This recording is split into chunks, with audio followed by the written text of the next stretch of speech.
Welcome back to Dragon Ball Saga 7 in Australia. We are here with top 32. You can see our competitors are already willing and ready.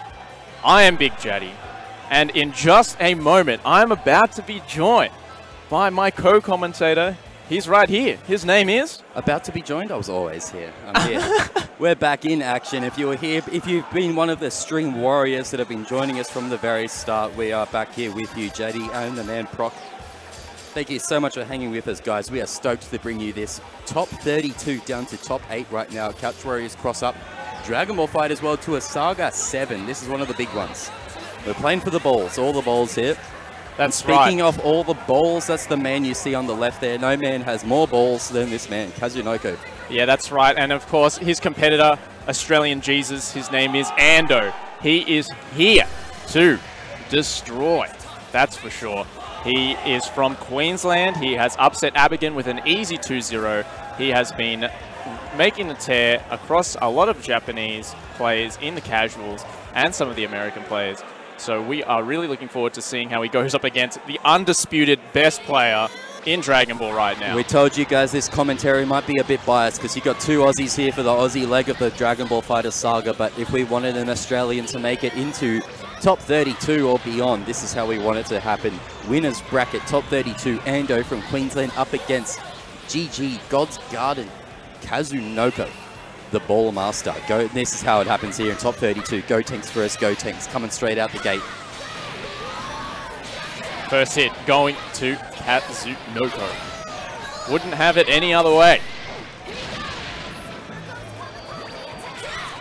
Of course, you want to hit him with the Oki straight away. Ando not respecting it at all. Does drop, but gets the cross under even gets the confirm. The beam to follow up. Did drop, but Ando trying to escape desperately. Kazunoko making the best out of every drop, every scramble. Mirror matches can be a little confusing in this game sometimes when it happens all so quickly and the color shades aren't quite different. But if you see the Go Tanks that got every single hit, that was Kazunoko's Go Tanks. And here we're still seeing it again as he's just running rampant right now. Yeah, Ando yet to confirm a clean hit. Going to be able to get that Ghost Oki straight away. Deflects the first one, deflects the third one as well, and the fourth one, and gets a clean hit with TN. That was an amazing navigation of that Ghost Oki right there. Australia in here, doing work, trying to make something happen, and that is in the name of Android 16. This is one of the most Aussie characters we got on here right now as he's slam dunking down, going to get the extension. Is he going to be able to kill Go Tanks? He's got all the meter in the world. He's going to be able to spend 1 bar, 2 bars, bring TN in and finish it off. Even it up. Australia bringing it right now. Kazunoko, what you got? Yeah, that's right. Ando firing back just as hard with an amazing defensive sequence against that Ghost Oki. And then blowing straight through the deflect. Trying to slide in. He gets the nice hit with the Android 16 to confirm. Nice assistance right there. You ask Ando right now, who is Kazunoko? He tells you, I don't even know. Never heard of him before. Who are you talking about? Oh, here, this guy right here. Oh, no. Yeah, it begins. Happy to let Gohan recover some of that health and get that level 1. And nice timing on that Wolfang Fist. He's going to be able to get it. Oh. Cross up. Going to be able to get sick damage here. Bring him down into this corner. Good damage. Australia trying to block for a moment there, but eventually Kazunoko, this guy. Tries to go for the cross-up, but Kazunoko, he's savvy to it. And nice from Ando. Super dash getting checked. Not going to let that ride for free. Going to dunk you right in the corner. Bring out TN, you know, what's up. Going to put you down again. Boom. Going to use 3 bars. Got all the meter in the world on the side of Queensland. Rocking 6 bars down the 3 as he dunked this. Kazunoko, Yamcha in the corner. Yeah, does meaty with that. And now it's going to force the sparking out of Kazunoko, but a great anti-air. And of course, with sparking, it's going to do insane amounts of damage. Easy 2 bars to finish this off. Yeah, I did try to warn you guys throughout the day. If you want unbiased commentary, this is the last place to come to right now because we are going to be cheering on our boy Ando as he gives it all he's got. But he is going to get picked up real quick. Kazunoko got sparking active doing all that. Look at that red bar. Look at that damage.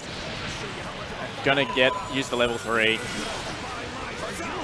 Huge amount of damage. Oh, but he was a bit too high. Good recognition from Kazunoko to take the advantage there. And is that a Pop Meme Epic t-shirt he's rocking there? That's right. He wears that to every Every local, every tournament The I've seen question him is at. if he washes it in between events, only Kazunoko will know. That's the experience from watching at home on the stream, as, of course, this is what I told you about. It's like, oh, which Gotenks is which? The one who's doing the damage is Kazunoko's Gotenks. We need to see Banana Such good Pants. defense against the Ghost Oki from Ando. You can tell he's definitely labbed this out or done some research and blocking so well. Stagger pressure does finally get opened up. We did see Kazunoko stagger in that same spot a few times, tempting Ando into pressing a button, and now he has to deal with Ghost Oki again. He's dealt with it successfully every single time. He does manage to get out just, and gets the sparking. Defensive level 1 sparking, keeping Ando's Gotenks alive and keeping alive the spirits of Queensland, Australia. That's right, he's got the TN assist, a nice throw. We usually see Kazunoko break those, but Ando has been keeping the focus divided. He's going to be able to do Ghost Oki of his own right now. Let's see how good his mix-ups are and how good Kazunoko's defense is. And he does get the... Oh, he tried to rush in Gotenks. Didn't work out. Didn't quite get the Ghost at the right height. That is a difficult to confirm. Unfortunate for Ando. Nice tag from Ando, keeping Kazunoko's Gohan in place. A little bit of an opening there left on the table when Kazunoko is just not going to respect his block pressure at all. Is going to open up Ando.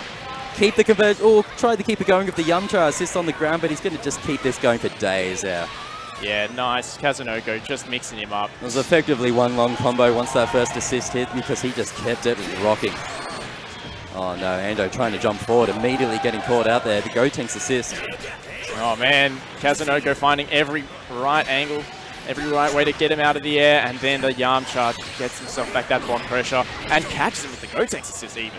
No meter to finish the confirm, but wow, great air control. God, what a conversion there.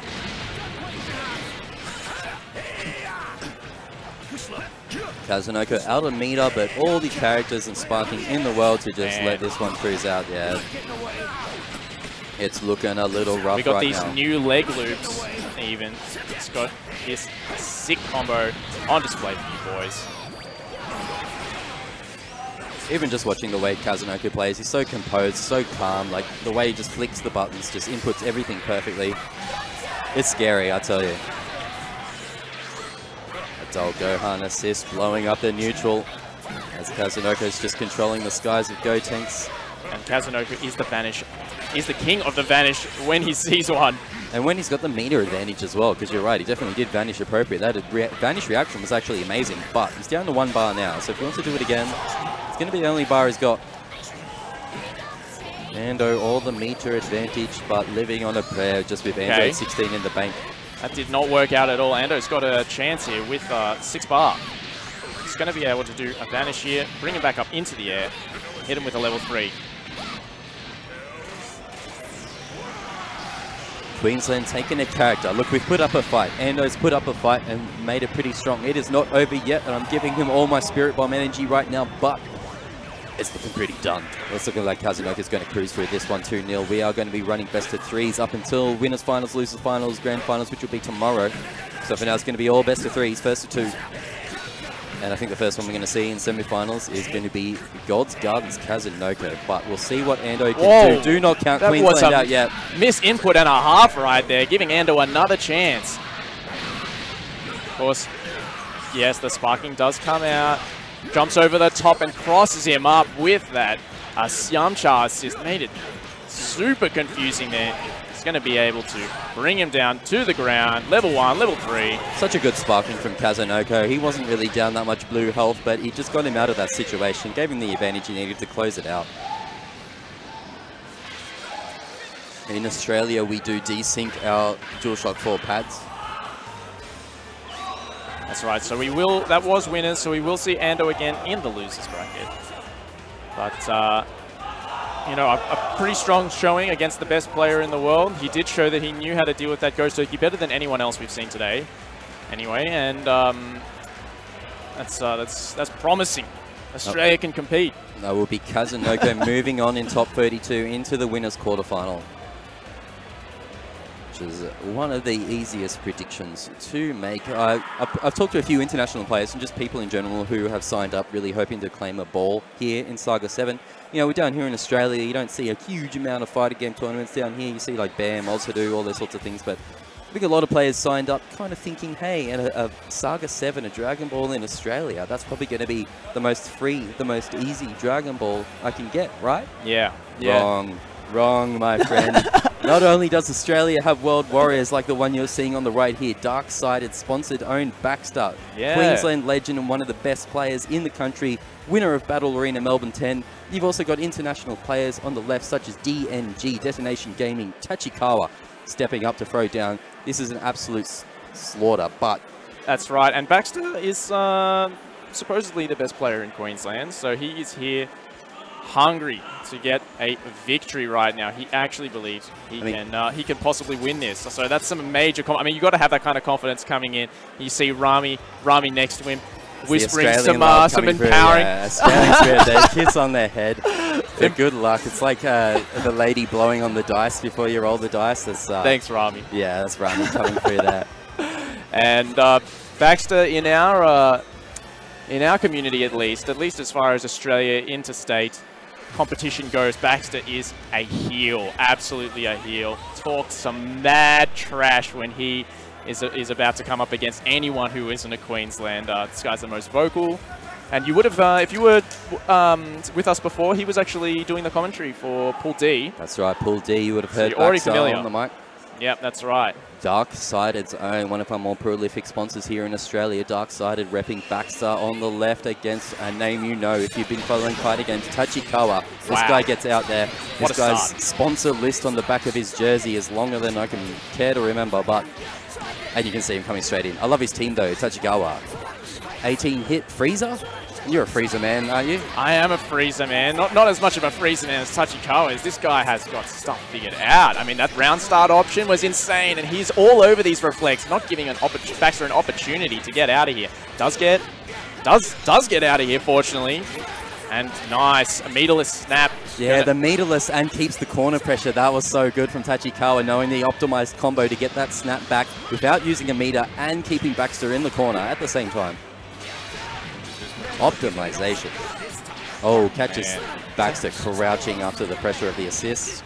That's right, and Tachikawa is doing such a good job of layering his assist to deal with deflect. You can tell he's really thought about his pressure and dealing with Baxter really well, not even giving him a chance to play right now.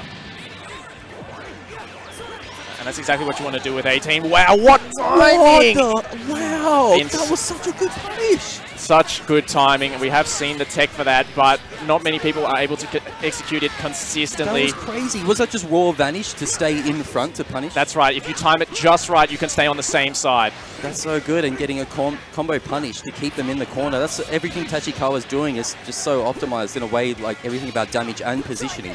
That's right. So on point right now. And it's got to really pressure if you're Baxter. If you're on the receiving end of this sort of stuff, you've got to be worried. Ooh. Nice. Great hit right there. That jump heavy actually crossed him up, it looked like. Going to give him his first opportunity this game. Going to give Goku an opportunity to regenerate some health. And of course, Yamcha usually has some sort of weight of pressure, but without meter, yeah, Tachikawa is going to get a good tag, forcing Goku back in.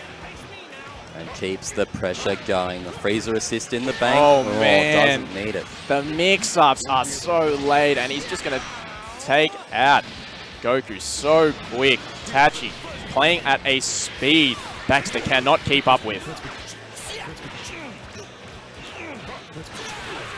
Forcing sparking. Gonna parry his way out of it, but again, Tachikawa, just like many people we've seen today, is very, very happy to just play lane. We've seen this consistently. Happy to play lane while someone else's sparking is on, and then when force them to make a mistake, and easily. In this type of situation, when he's got such a convincing lead and Baxter's being forced to pop the sparking, it's the strategy to go with, and Tachikawa's just been playing so calculated, so calm. So smart, really. Using the level 1 to give himself some safe pressure right there, some safe Okazemi. That was good, the crouch blocking, like he was happy to take the overheads, because in this sort of situation, what can Yamcha do off overhead by himself with no sparking? Nice. Level 3 from Baxter. Of course, man, is this enough? No, not enough. Looking for the sparking, yes. Tachikawa looking for it as well and gets opened up by the overhead. Baxter feeling himself after that one, but man, this is a mountain to climb. No sparking, meter disadvantage, versing two strong characters right now with amazing block stun. I mean, I want to be pessimistic, but you're right, Baxter. I feel say keep it up, get pumped. Like all he do, as soon as he got one character, he started really psyching himself up there. And I say, good on you, go for it, my friend. He's doing it so consistently, just vanishing on all those guard cancels. Give him a chance to play, and he trips the vanish. That was nutty, man. But Baxter looks completely focused, completely composed, and completely ready to go into the next round. This is the trait of a professional player right here. Even when you got blown up pretty hard by some pretty amazing stuff coming from Tachikawa, you've still got to keep your A game going on, and that's what Baxter wants to do. He wants to bring everything he's got right now. It is the Australian spirit, and he's bringing it right here, right now, to Japan. That's right, and we're seeing this start almost exactly the same, if not exactly the same as last match. A clean hit, using a sister carry straight into the corner. Oh man, you see that Tachikawa is feeling so confident the way he's able to stagger his assist now. First guard break of the game. When you play this smooth and this calculated, I'd feel confident as well. It's like, hey, everything I'm doing is almost perfect. Like, what more could I ask for? Jeez, Tachikawa, the way that he is playing must be so demoralizing for Baxter right now. He is so clean. The way that he's weaving in and out all of his stuff. Step on him. The optimization is absolutely ridiculous coming out of Tachikawa right now. 3 big green bars of health on all of his team up in the top right corner. That's right.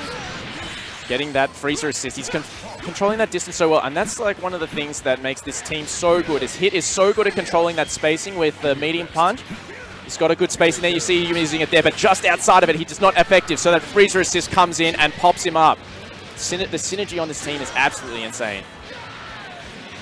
Immediately scooping Baxter's jump out of the air in the corner pressure. Not getting a full combo, but forcing Baxter to sit there and deal with this. The hit off Tachikawa. Coming out like that big purple grape. Gonna get a lot of damage here. Man, Tachikawa. Jeez. Give us Aussies a chance, all right? Yeah, I'm trying to rep our Aussies, trying to hype up the Aussies, but oh boy, this is demoralizing. I love that man, Baxter. Oh, he finds a happy birthday. Happy birthday. This is good for us. Come on, Australia. He's not actually going to bring in... Hit's still in there. Hit's still in there if he's got meter to keep things going. He does, but... Hit's dropped now. Yeah, Hit's dropped out, of course. It's not like a beam level 3 or anything where he can hit the assist. But now you can tell that he's... Yeah, the sparking is forced and then just gets a nice clean hit out of it. Sparking conversions. Damn. Whoa. Wow. These guys taking actions at exactly the same time. Not so DBZ. Vanish doing well at dealing with Yamcha's kind of horizontal low options. Baxter is out of characters, out of sparking, out of rounds, out of life, and we're going to look at DNG. Tachikawa throwing all the meter, probably not going to be able to... Double level 1, the optimization from I forgot Tachikawa. I was talking about a player like Detonation Gaming's own Tachikawa, comes straight from Japan. As we said, 2-hour time difference, no jet lag on this man. He's looking fit, looking ready, and God, if I've seen anybody today who's going to step up against Kazunoko, claim a new ball, could be this man right here. Exactly, and we, you know, when we're playing domestically, we'll say like Baxter the bully, but after that, it looks like Baxter the bullied.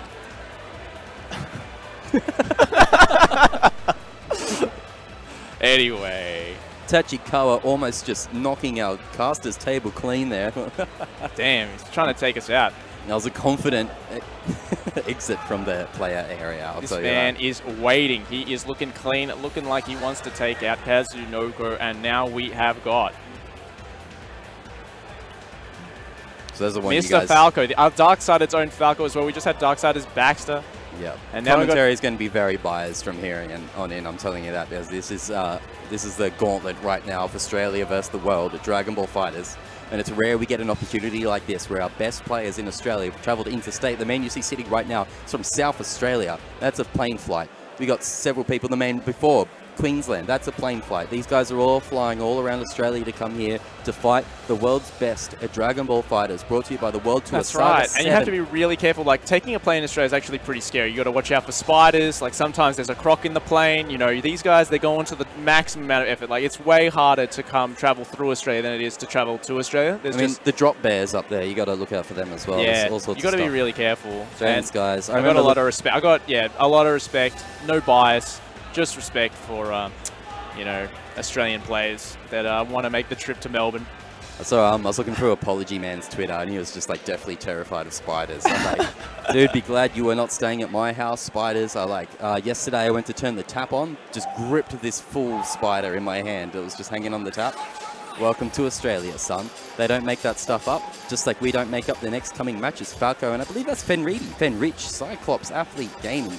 That's right. Now, the objective is, we saw Fenrich on stream before, and he was working on a perfect.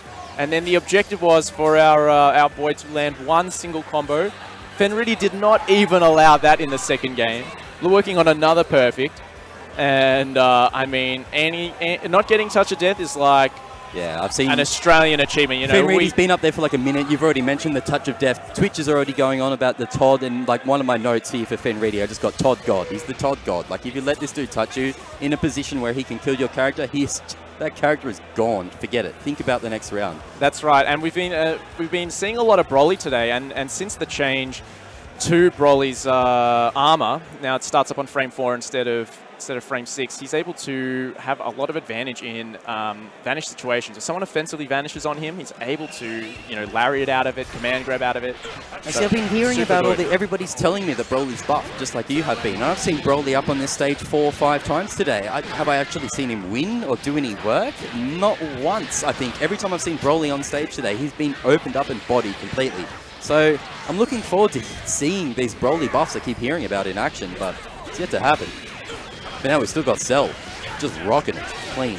What a team. Cell, Bardock, Vegeta, Super Saiyan.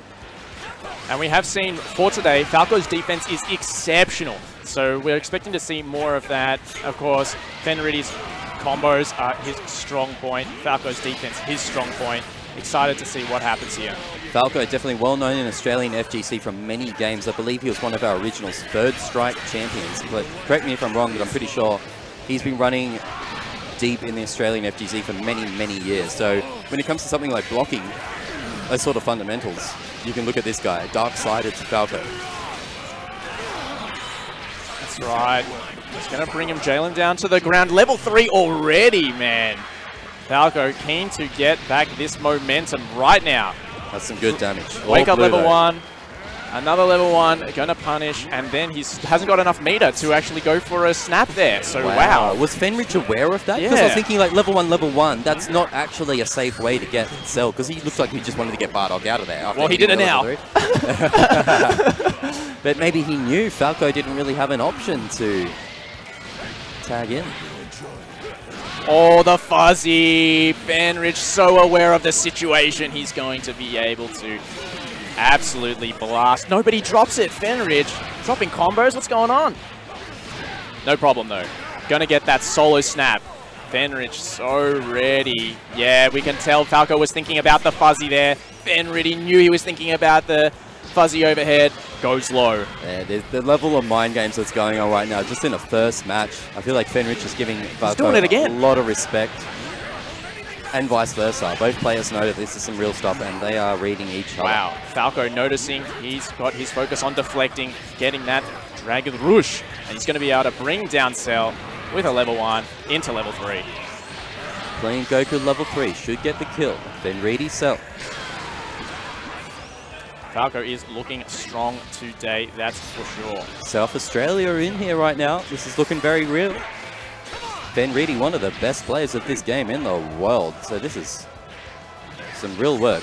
Plus a lot of meter on the side of Fenrich, is giving him the advantage to vanish like that. Falco would definitely love some more meter right now, so Fenrich got that advantage. Oh, nice conversion from Falco. Picks it up from the 2 lights. This is big in the corner with the sliding knockdown. Ooh, try to get fancy with an empty jump. Wow, that guard cancel. Gonna bring in Vegeta and gain the corner. That was nuts. So much meter to play with, and going to go level 3 for the hard knockdown in this corner right now. Forcing sparking. You can tell, we've seen consistently, yeah, players happy to play back and force the other person to make a mistake when they go for an early sparking to save a character. Super Dash just following that advantage there. Where do you think you are going, Falco? And this man, Falco, would love some meter right now, but Fenrich is just all over him. Yeah. And definitely pushing the meter advantage. And there goes the sparking. Oh, giving him a chance to hang himself there. Fenrich just running up and just blocking right in his face, saying, what you going to do? You're going to do nothing? Then I'll do something. Goodbye. Goku. Oh, he's got a happy birthday! This is actually huge. No, he just dropped out Bardock. He didn't go for the sword early enough. That is heartbreaking for him. He's going to have to go with the level 3. It still built him a ton of meter, but just missed out on getting that jump slash. Then reading no sparking though, so this is looking very doable for Falco, especially if he's going to win clashes like that. If he can get the combo right, get enough damage with 2 bars of meter. He's definitely got enough here. There it is. Going the full combo just to spend 1 bar to take out Fenrich's Vegeta. Now we're down to 1 character apiece. Falco technically in the lead right now against Cyclops Athlete Gaming. That's right, you can't count out the meter right now. Just going to get pressure right now. Great block on the overhead. He tried to jump. 5L. Don't jump away from Bardock in that situation. The 5L is a vacuum. He's going to chuck him to the ground. Level 3, will it be enough? Oh, yes! Australia, where you at? Get loud right now. The building is blowing up right now. It's only 1 game, but this is one of the best matches we've seen for Australia on the main stage right now, and this building is getting high. You guys are barely seeing a portion of it on our screen right now, but the crowd is massive and immense to the left, and everybody is getting rowdy, getting loud. I do not know if you can hear it on the mic, but boy, Falco 1 up against Cyclops. Japan, Fenreedy. Getting hit by those lightning legs again. Gonna get this corner conversion. Falco building so much meter. 2 meter built from that. Chuck him into the corner. When you trust Falco, he's got a life lead like this. He's not going to do anything stupid. He's just going to stay composed. He's going to keep playing his A game. He knows how to perform. One of our most seasoned veteran competitive fighter game players here. Darksided's Falco from South Australia. He wants to get rid of this Vegeta straight away. Falco recognizes not going to give him the opportunity to mix him up. Fenrich is happy to spend anything it takes, and he's got Goku in this combo. Can you see the blue health on Goku right now? This is devastating. He's going to have enough meter to take out Goku right now. Oh no, Japan, you're doing it to us like that. Oh my god, that Goku is dead. He is out of there. DS Falco is down a character and not much health left on Vegito. Just like that. Is that... The building has gone quiet. I can tell you that after how loud and excited everybody was. That was squelched very quickly. It was squelched incredibly quickly right now, and Fenrich has woken up, allowing Broly in here. Japan. Shout outs to Japan. Wow, he got that Broly. God. Okay, he's going to get a conversion here. But man, trying to make a comeback, this is not going to be strong, and he's going to bring in Cell. Goes for the overhead. Nice defense from Falco. This is what we expect from him. It's, yeah, definitely been a strong point of Falco in general. His defense is amazing. Wow, nice super dash. Incredible defense from Falco. So patient, and he's going to have an opportunity against Fenrich in the corner again. Whoa, the damage! You call that an opportunity, son. That's a big opportunity. That is a character out of there. That's right. Oh my goodness. Sending Fenrich to losers already? Okay, great. Don't get ahead of yourself here. We still got a lot of work to do. That's right. And with 2 players like this, they're Fuzzy. He messes up the Fuzzy. What's going on with Fenrich's execution right now? Yeah, he got the hit on the standing. That's right. We don't usually see this many drops from Fenrich. We've seen drops from Kazunoko as well. That's what South Australian Dragon Ball does to you, my friend. Puts you on the edge. That's right.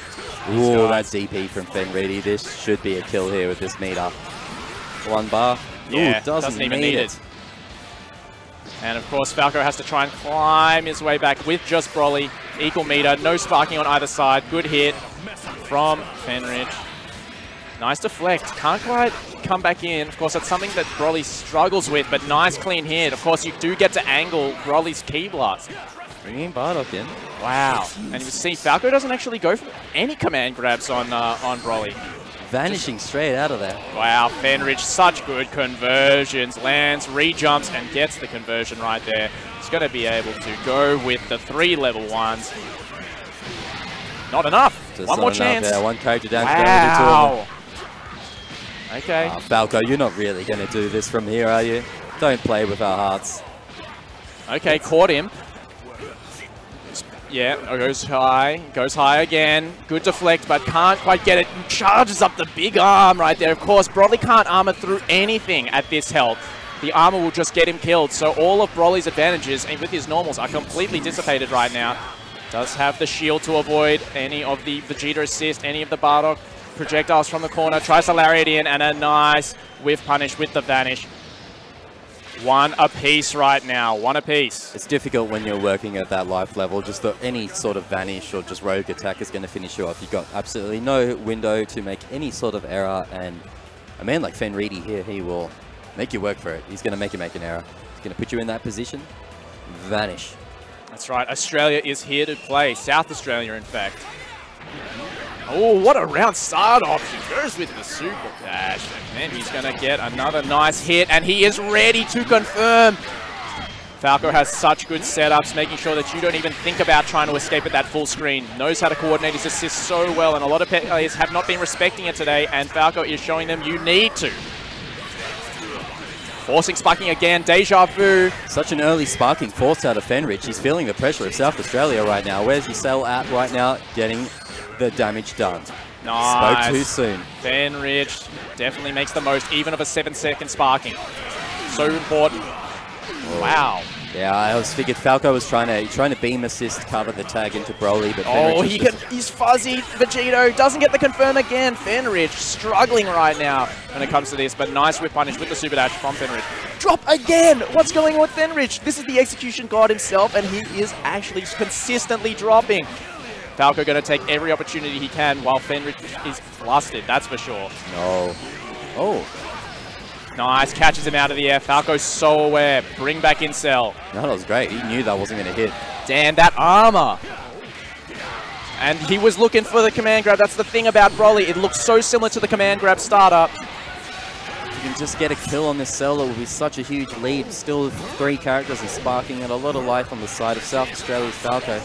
But Fenrich sees the opportunity, tags Bardock in, keeps himself safe, and we're going to continue the trading back and forth. But I think it's one of the best examples of 2 amazing players that both evenly matched and know what they're doing when they're finding it's so important, especially to get that 2H when he needs to build a lot of meter. He's vanished, he's going to destroy his meter game, but it doesn't matter. He's still able to get in. Fenrich, he didn't respect it at all! And this could be a dead Bardock It's going to be a dead Bardock. You put someone like DS Falco up here and tell him to kill a character and perform a combo in the clutch in the heat of the moment with all of this crowd yelling right now, and he will do it. He'll lay it down. He'll make it fancy. Give you some little extra while you're at it. Oh man, look at Falco's defense. You can tell this guy. This is why we keep praising him for his defense. The blocking of just blocking that overhead. And an amazing timing to backdash out. Nice punish from Fenrich though, so crucial. I don't want to see Falco get too patient here, get too confident in his lead. I want him to keep doing what he's been doing. Good jail back to the ground from Fenrich. Doesn't quite get it with the diagonal jump. Gonna stagger a little bit. That cell is so scared in the background. Look at this defense from Falco. What a nut right now, and he is going to be able to give himself another chance. Good backdash. And now Falco is given some space after that amazing defensive sequence. And nice hit. Wow, so good. A little bit of damage, but nothing too scary. Falco doing a really good job of spreading the damage around his team, but Fenrich is finding the openings where he needs him. He's going to tag the Broly in and keep the pressure going. Oh, doesn't get the combo again. He's going for all these fuzzies, all these really difficult combos, and still can't get the conversion. And then he level 3s him. Was that a block? Was that a jump block? It was a jump block. Doesn't matter. Whoa, and he given an gets opportunity. the punish as well, jumping up, getting the 2H, and keeps it going. Cell assist in the corner, not managing to convert into anything. Oh my goodness, what a tag from Falco. He is finding the perfect defense, the perfect responses, and he's going to be able to give himself a good opportunity right now. He was looking for the DP, looking for the bait, and now forces Fenrich to use 2 bars of meter, and he didn't believe in his own. He's making Falco's defense is so strong, he's making Fenrich not believe in his offense anymore. That is some serious psychological damage. Fenrich full of meter, but Falco with no bars to work with, well, now 1 bar, but not a lot to work with the whole vanish option if he wants to play that sort of battle. But Falco's got the life lead, the character lead, where he's happy. That's right, but look, we're at 90 seconds left. Like, how long can we keep this up? Never mind. Good, clean guard break attempt by Fenrich. And of course, 6 bars to play with here. He's going to use 1 bar to vanish. Going to hit 1 and maybe another. Yeah, only needs 2 bars here. Ah, cool. And now Falco, after such good defensive sequences, is coming in with 2 characters. Vegeta allowed an opportunity. Is he going to be able to tag here? No, he's not. Okay. I love to just stand still though, being waiting. But it gets a 2H. He's going to be able to bring in Vegeta with all that blue health. Blue health is going to be sliced off. Half health Vegeta on the side of Cyclops Gaming. Fenrich. Haven't seen any lariats this round, so to see it. Oh my goodness, this man, he's looking very strong right now. Oh, he gets a clean hit, that's it! Falco, he comes back to it. The crowd, they're loving the crowd. Australia are here. Cyclops Athlete Gaming, Fenrich going down to Dark-Sided. Falco, South Australia, or Australia in general, every state, we're just mobbing the stage. The crowd is going nuts. Falco, chalk him in your diary. Damn. Keep eyes on this man. He has worked his way through in a winner's bracket, top 32 here at Dragon Ball FighterZ World Tour Saga 7. That's right, man, Falco. And of course, Fenrich is knocked into the lower bracket. And God, it hurts me a bit to see Fenrich taking a loss like that because, God, if there's a man I want to, if there's not a non-Australian I want to see finally take a ball home, it's that man, Fenrich from Cyclops Gaming. He really deserves it, he really owns it, but we're not going to let him take it too easy. We'll rip it straight out of his hands here, Australia, with all the players we have here in top 32, top bracket, bottom bracket. We're filling these brackets. And you can see here, Super Noon stepping up with what looks like a Team Atletico player. Is this the man Raptor? I can see on his background. So Twitch chat. That's right. I know this is 2 of your favorite players in Twitch chat. Now, Mr. Super Noon and Australia's own Atletico Gaming Raptor. That's right. Raptor was jealous of Super Noon's pink hair, needed to power up himself, has got the Goku black hair for himself. But of course, unfortunately, we don't have a face painting team here. We couldn't dye Raptor's skin purple to match hit, so we have to make do with a Super Noon impression. But man, I am coming down after that win. I mean, Fenrich, you got to admit, Fenrich was not playing at 100% there. There was a lot of crucial drops, a lot of fuzzies that he went for that didn't get confirmed. So that is brutal. There's got to be eating away at him right now. He could have dealt with that Broly so much earlier. So that is a massive, massive upset from the 2nd place finisher for Dragon Ball Saga 6. Maybe Fenrich playing a little loose, or maybe he was just succumbing to the pressure of South Australian Dragon Ball fighters. When he knew he stepped up, I doubt he was expecting a match like that. He was thinking, okay, top 32, I'm one of the best players in the world. I'm going to at least get top 16, top 8. Not expecting the South Australian thunder from Dark-Sided's Falco. Putting him on the spot, making him work for it. Work he had to do and did not do it. Falco, amazing performance. Moving on in winner's bracket. That's right. So Falco will move on to face Kindevu, and of course Kindevu has been on a tear, only seeming to struggle against Agent Numbers, who we may or may not see. I'm not sure. Is he still in? Agent Numbers was in lower. Agent Numbers was a He'll be going up against Baxter. Oh, so he will be going up against Baxter. Agent Numbers 2-1 against Abigen. In losers, Abigen is out. They will be playing off stream, unfortunately. So we will not see that match. But of course, doesn't matter. We got Raptor. We got a fan favorite here ourselves. We got Super Noon. We got an American representative There's here so in Australia. many great matches in this top 32 right now looking at. I wish we could stream them all, but unfortunately we can't right now. We're going to bring you the best that we can, and that is America's NRG Super Noon versus Australia's Atletico Gaming Raptor. That's right, and of course, in Australia we give you the very best button checks. Oh, these are button checks, that's Dragon Ball FighterZ button checks, we've got them. So how are we looking? Winners quarterfinal. Just pop an exclamation mark bracket in chat and you'll get the link to the brackets on Smash GG. So in our winners quarterfinals right now, we got Kazunoko versus Seo. Goes Kazunoko sitting happy in winners. Yep, Apology Man waiting to verse the winner of this one. So winner of this will go and fight Beast Coast's Apology Man. That's right. Tachikawa versus Nakio. Falco versus Kindevu. Now we're probably going to have most, if not all, of those matches to go into top 8 for you. That will be the top 16. I hope we can get Tachikawa and Nakiol up here, but we might need to pop into losers a little bit, so see some of our Australian players, how they're going. But Yep. And of course, Raptor, sponsored by Atletico, and he you know, he just blew up in popularity after making some incredible content online, and now he's a streamer. So let's see how he goes. Definitely a very reputable hit player. Yeah, I'll admit, this guy wasn't on my radar, but Twitch chat have been talking up so much, and I'm seeing this hit and seeing the progress he's been making. I'm definitely on the Raptor bandwagon. That's right. Up text to try and get out, and a good reflect. Trying to find the opportunity, and now he's got rewarded with the corner himself. But cornered again. Oh, does use the parry attempt to get out. Lots of reflecting right now, but cannot find an opportunity to get out. And Super Noon is going to be able to take out the hit straight away. Raptor's best character, his biggest threat, eliminated within 35 seconds. That's right, I've been looking at the brackets, about to pull my attention towards the match, and I'll see Raptor is already down a character, down hit. These characters everybody's talking up. I'm guessing it'll take some time for people to get used to playing these characters at tournament level, such as Broly and Hit. Everybody's talking up big time, but I guess we actually finally saw Broly do some amazing work last game. But Raptor getting a little opened up this time. Oh, nice down take into the buttons right there from Raptor. I love such a situation like that when someone's cornered, as Raptor's adult Gohan was, but having the sense of mind, having the confidence to press buttons at the right time. Of course, that low from adult Gohan. It's pretty delicious, pretty fast, pretty quick. Scuffs you in the bottom, and suddenly Raptor has got himself a corner to work with. Oh, goes high twice. Doesn't quite get the confirm, but he's got the guard cancel. He's going to be able to bring him up. And then go for a snap into the Cell again. And of course, Cell, so vulnerable. Tall characters in the corner. Goes high and then jumps out. Struggling right now. Tries to catch the jump back attempt, but he did not bite. Oh, the vanish was a bit too high. Super Noon with the appropriate punish. Does not get the appropriate follow-up, but that's all right. He does get another clean hit.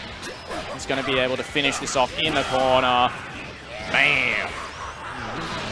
Super Noon looking quite good right now. I don't know what else to say. Raptor, is he going to try and smap this? He's still got sparking, a lot of meter on the side of Goku. Goku, an average anchor, not good, not bad, pretty solid, but I don't see him quite surmounting a comeback both as Goku versus this team and as Raptor versus a player such as Team NRG Super Noon. He's going to be able to get the level 3. Force him down, and Raptor is bleeding right now, absolutely bleeding. And he's just opened up straight away by the gumball. Smack him into the ground. West Coast, if you're in here, if you're watching, give us some noise, give us some love for you guys. Super Noon coming out from LA, California, all the way down here to Melbourne, Victoria. I tell you, the flight would have taken a lot longer than it took for him to chalk this up 1-0 against Raptor.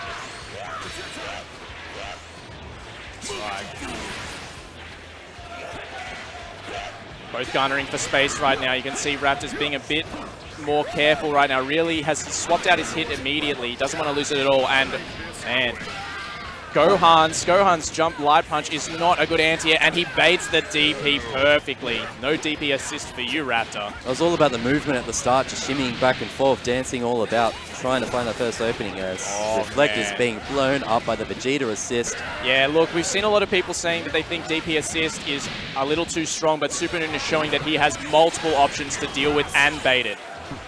I mean, that's the Vegeta assist in a nutshell. It covers pretty much every option. And there he is again, giving him the block stun. Super Noon not taking the advantage, staying back a little bit. That's right, he is definitely playing around this DP. He's got the hit in, but still, can't get anything for the corner, Vegeta assist in the neutral. The way this man, Super Noon, uses that Vegeta assist in the neutral as a Vegeta player, I approve, I'll tell you that. Gonna get that knocked down right now, but he's not giving Hit a chance to do any work at all. Doesn't quite get the... He tried to do the fancy vanish in the corner we saw before from Fenrich, I think it was. That's no, from Tachikawa. He was sorry. The perfectly timed. Yeah, Tachikawa after that match before. That's the type of stuff Tachikawa was doing effortlessly. Super Noon tried to get fancy. Oh my goodness, he is making this look kind of free. With this sort of life lead and this sort of advantage, you may as well go for the fancy stuff. Try and get a little tricky. It doesn't work out, it's okay. You're out the sparking, you're up a character, you're up a bar a meter. It's looking pretty good for Super Noon. These guys, and Raptor, he hasn't got much to play with. Super Noon is happy to just sit back. But he gets a nice clean hit onto the Kid Buu. Could this be what Raptor needs? Okay, another good hit. He's got to make several of these count. It's the first time he's been able to get anything started with hit all set. That's right. I've been counting Raptor out a little bit in this matchup, but now he's bringing it big time. So if you want to see Raptor continue on in this top 32, chat, give your spirit bombs right now. Put your hands in the air. Channel your energy into the purple grape that is hit. Despite the, don't look at the fact he's getting blown up by a Vegeta level 3 right now. It's all good. Raptor still got game to work with here. 3 bars in the tank, and oh, that's not good. That's not good at all. I mean, he's going to be able to build 2 bars with this, and that's going to be enough to take him out. Brutal. I'm afraid that is not the stance, my friends. Raptor 1 character away from being sent into the lower bracket. His stance is not available. Goku. Yeah, I do not know how one does this on a nude Goku.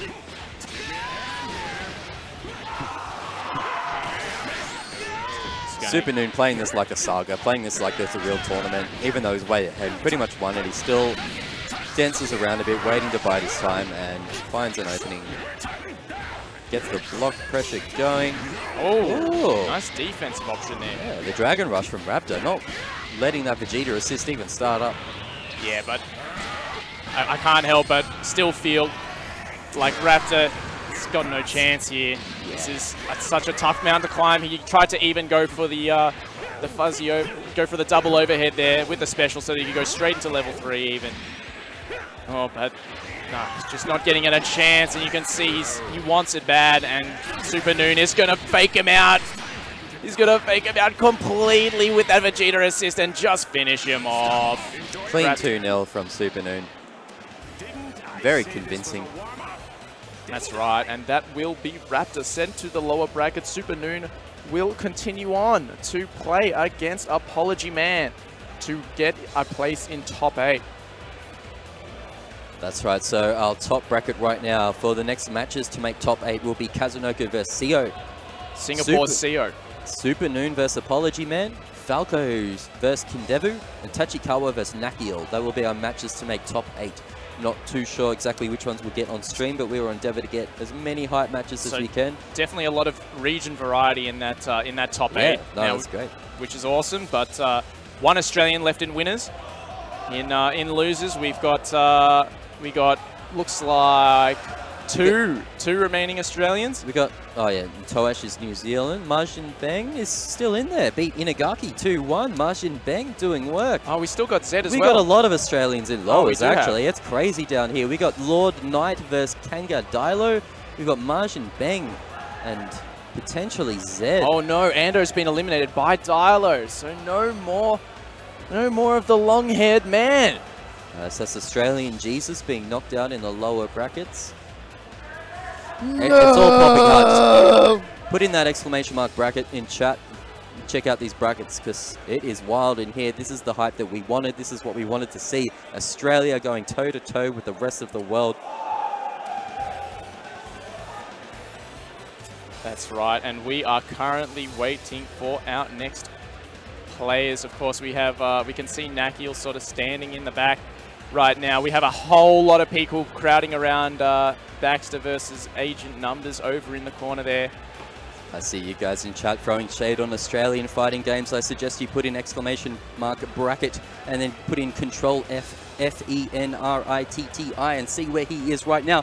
As the man Falco is sitting happy in winners quarterfinals after that victory. Australia bringing it you guys. Better take note. We're in here. We're wanting to play, and we will have none of that in the next match because this, I'm sure you guys know these two. I'm sure you know the player on the right, Snakiel, getting ready, and DNG Tachikawa on the left. Any day I would praise Tachikawa and how good he is at the game, but specifically the way we have seen Detonation Gaming's Tachikawa play today. That match earlier, like, that was one of the most composed, perfect matches of Dragon Ball FighterZ I've ever seen. He was just doing everything perfectly. And when you see someone step up to a tournament and playing that well, optimized, smart, just cool, calm, collected, it's scary. It's a concern. We'll see what Snakiel's got. I believe this will be NA versus Japan. We're just organizing some headset issues. These guys, of course, Snakiel wants to use a headset, but by putting in a splitter, he would not be able to that would deny the other player from hearing anything. So Tachikawa is just running off to grab himself a headset. Alright, I know we definitely do have that tech in Australia. Normally got the splitters, the headsets, every option. I'm surprised no player has asked for that already. I guess Snacky Eel's the first. He needs the sound. There are a lot of audio cues in this game.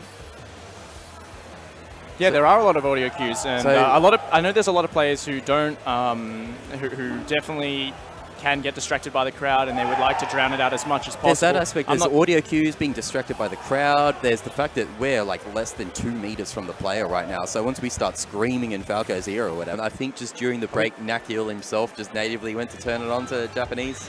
That's the type of man he is, the snack. But thank you for holding tight with us. You know, are we back? We are back. We are live. They are on the last episode of Dragon Ball Z. Cheese TV in the morning. We at Nakio and Tachikawa. Don't worry, guys. Thank you so much for sticking with us and dealing with the production issues, guys. You're right. We are in Australia. This is Australian production, but we are not going to let a match like this start without letting you guys see it. We're going to wait to make sure Panda Global's Snacky Eel from NA, from New York, USA, stepping up against Japan's Detonation Gaming Tachikawa. You are going to see every second of it. If I've got anything to do or say about it, oh shit, production. It's not my doing, it's production. They're going to make sure you guys can see all these matches, and this is the next one we've got coming. That's right. We asked Ando to bless us. He has blessed us with this return to production. Ando walked up, he did the T-pose, and we all just got down, got with it. Oh, yeah. All right. Coming in to this next match, we have seen Tachikawa so clean today, and I are definitely excited to see it continue, and goes low straight away from Snacky Eel. A clean conversion. Oh, so fast that low after their Yamcha assist. Already Ghost Oki. We saw Ando deal with this so well, and no, you're not going to be able to change here. That's not happening. Misses the snap. Unfortunate. That Ghost Oki's the new Bardock level 3. I tell you, if you guys in chat want something to count the amount of Ghost Okis you're going to see tonight and in top 8 tomorrow. That's right. Gonna get Android 18 an opportunity to set up some Okazemi in this corner, but Snacky Eel waking up with the Gohan assist. Bringing in the hit, wants to get the pressure on hit. Good defense from Tachikawa. Tachikawa chilling. Goes, there's only so long that you can block, and you are gonna get taken to the sky, and you are gonna eat this Ghost Oki. I think that's number 2. Yeah, just in this round alone before we've even lost the character. Oh, it wasn't Ghost Oki, he was just bringing in Gohan, and he's just gonna take out Heat. I mean, look, it's a new combo. It's the same thing, isn't it? Look, Ghost is making it all happen. That's not really the Ghost. It's just the character himself, Gotenks. He's a young lad. He's that young lad. The garbage children, young lads, I should say. Shout out to Yohozi. I wish he was here. Oh, goes for the crossup. Wow, he just woke up with... Yeah, Snacky Eel taking the advantage there. Press buttons. I was like, oh, Tachikawa getting another nut of Snacky Eel hitting. And now Snacky Eel is going nuts in the corner of the fully white team. Looking strong here. He even caught him with the lightning legs. Tachikawa could not find the gap right there, and he is going to get destroyed by this 3-meter. 2 meters all we need. 1 in the bank in the reserves. Snacky Eel keeping that New York bank loaded. Jumping out of there, making some distance. Wow. Tachikawa Freezer. Gets a clean hit there, and he's going to bring straight back in Gohan. Doesn't want to have to deal with this at all. All right, bring him down, and then, again, all right, see, we've said this already, but without Bardock and without 16 having that level 3 Oki, it's so important to have, like, a character like Android 18 who just destroys, or like Gotenks with the level 1 doing the same thing. You want to have that set play ability. Anyone that can give you that is a good character, that's for sure. Sparking just ran out on the side of Snacky Eel. Staggering the pressure, but just slides straight under that blast from Tachikawa's Freezer. That's right. Snacky Eel smashing every gap, goes for the quadruple overhead there, and then goes for the instant air dash reset. Gonna land a clean hit onto Tachikawa's dome. Bring him back down, level up. no chance to Sparking to save this Android. Tachikawa's left with a freeze for a Sparking and a prayer. That's right. Nakiel, NA, are you awake? I know it must be something weird hour in the morning for you guys right now. It is 8 PM here in Australia, but I know you guys are awake. New York, give us some love in the chat. Give some love for your man. Nakiel is out here in Australia doing a number on Tachikawa. Yeah, that's right. And we do see Tachikawa. He is generally very comfortable with Anchor Freezer. And he'll have enough meter and he'll have Sparking to do Golden Freezer at any point if he so desires. So super important. Has to float away there. Didn't have an assist to back up that midget spinner. Just full Beyblading out of there, off into the distance. Oh, dearie. Oh, does get a drop. Good for Tachikawa, and he is going to play into the distance right now. This is so crazy after how composed we saw Tachikawa play before. Like, I've seen a good player blow up a lesser player. Oh, what an anti-air. Anything like that. Nakiel is just coming to play. Oh, man. Still going, still going. Oh, DP whiff punish. Sparking this. Okay, he's going to golden. You know what's going to happen. He always Sparking straight into the golden. And now this is where the real chaos begins, but not if he gets hit straight away, of course. Doesn't make a difference then. Look at the speed at which Golden Freezer performs, but you can see Nakiel is bringing his speed up as well. He's not willing to deal with any of it, not giving a single opportunity, and just 2H's of What meaty. was that 2H in the corner? That is a man feeling himself right there. Like, it was like knocked down, just run up, just 2H as you raise it. Wow. That's exactly, like, I play some Freezer, and I know whenever I activate Golden Freezer, I just feel like I'm Sonic. Like, I'm just going so fast. I've got double air dashes, my movement speed is off the charts, my jump speed is off the charts, and then, you know, you're going so fast that somebody can just do something as ridiculous as, like a massive air invulnerable move that covers most of their vertical hitbox. And yeah, pretty much. Yeah, something like that. Generally does the trick. Nakiel, do you see how quick that man just readied his team up? Bam, bam, bam, white, ready to go, sip the water. And Nakiel is off and away. Tachikawa is thinking about returning to the lobby right now. Don't know how that's going to go for him, but staying with the same team. Well, that was a blow-up. That was a blow-up. And honestly, like, yeah, I wasn't expecting as much of a blow-up between these two players. Exactly. Tachikawa. I would have maybe guessed Tachikawa would be doing the blowing up. It's Nakiel. Oh. That's right. I think that the biggest difference is Nakiel is definitely playing around the assist spacings of Tachikawa a lot better than we saw Baxter doing. So definitely showing that he has much more command of the neutral. And that is definitely paying off for him. And that's right as I say that, he gets opened up by a freezer assist. So, you know, forget what I'm saying. Oh, wow. What a nice combo. What a nice opening from Tachikawa. That's more like what we were seeing earlier. Nice. Nakiel getting the clean hit. Tries to go with the side switch, but doesn't quite get it. Coming down with the Beyblade, keeping the pressure going, but not quite. Tachikawa is now woken up. Wow, Tachikawa is just so good at getting these assist confirms from just the most amazing heights, forcing the Sparking very early.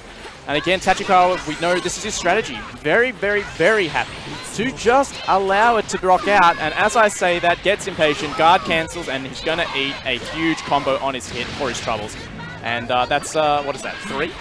Ghost Oki number 3. Whoa! Ghost Oki avoided Tachikawa. I mean, at least 3 just in this match, if you're asking the general day or anything. Whoa. Tachikawa feeling him. A little exposed there. Tags in the Android 18, but still gets blown up.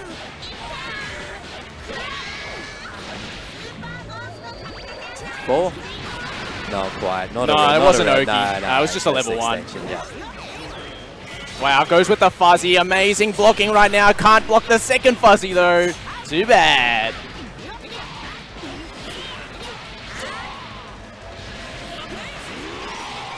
Tries to whiff punish the Sparking there. Doesn't quite work out, but he's happy to keep him in a block string and now waste out this Sparking. Yeah, I think Nakiel's perfectly happy with this situation. And Tachikawa's level 1 Sparking is just being completely worn out. Yeah, and especially seeing as he doesn't have that now for his patented Freezer, Golden Freezer.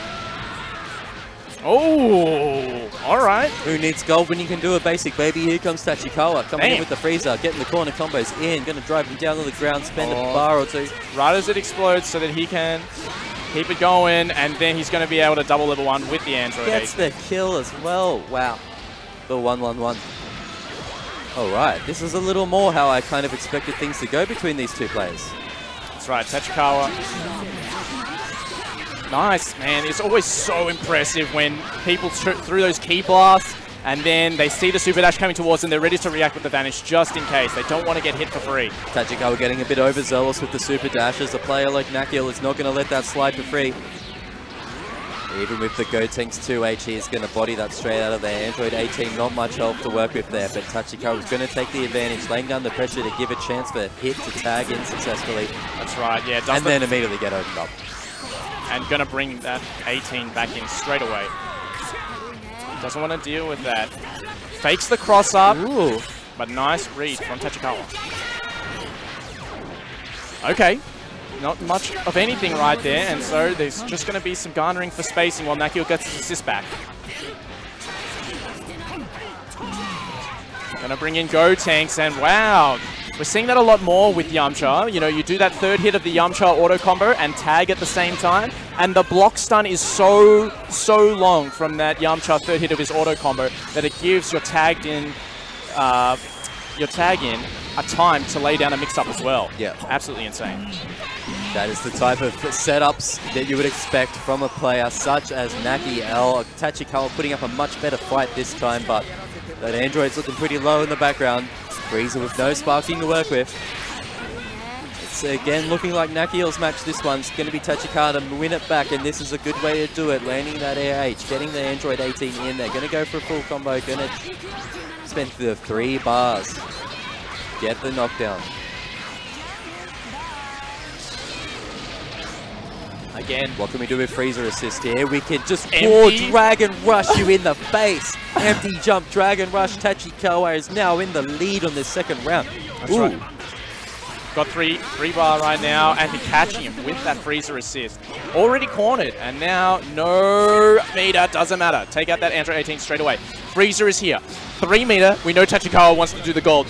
Like, that was such a good use. Nakil had 1 bar in the bank in the corner. He just used the EX to just get out of the corner. Oh man, wanted to challenge after that 2H, but Tachikawa was ready for it with the delay. Double overhead is blocked, cross-up is not, but no micro dash to get the confirm, but this cross-up does work out in his favor, Nakil.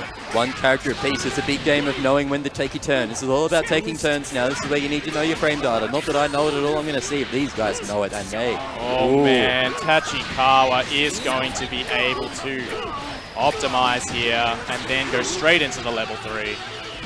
Bringing it to a 1-1.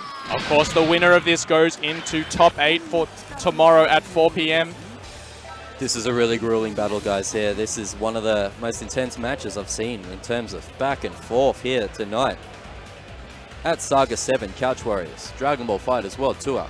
Coming to you live from Victoria, Australia. We are looking at the man, Panda Global's Naki L vs Detonation Gaming.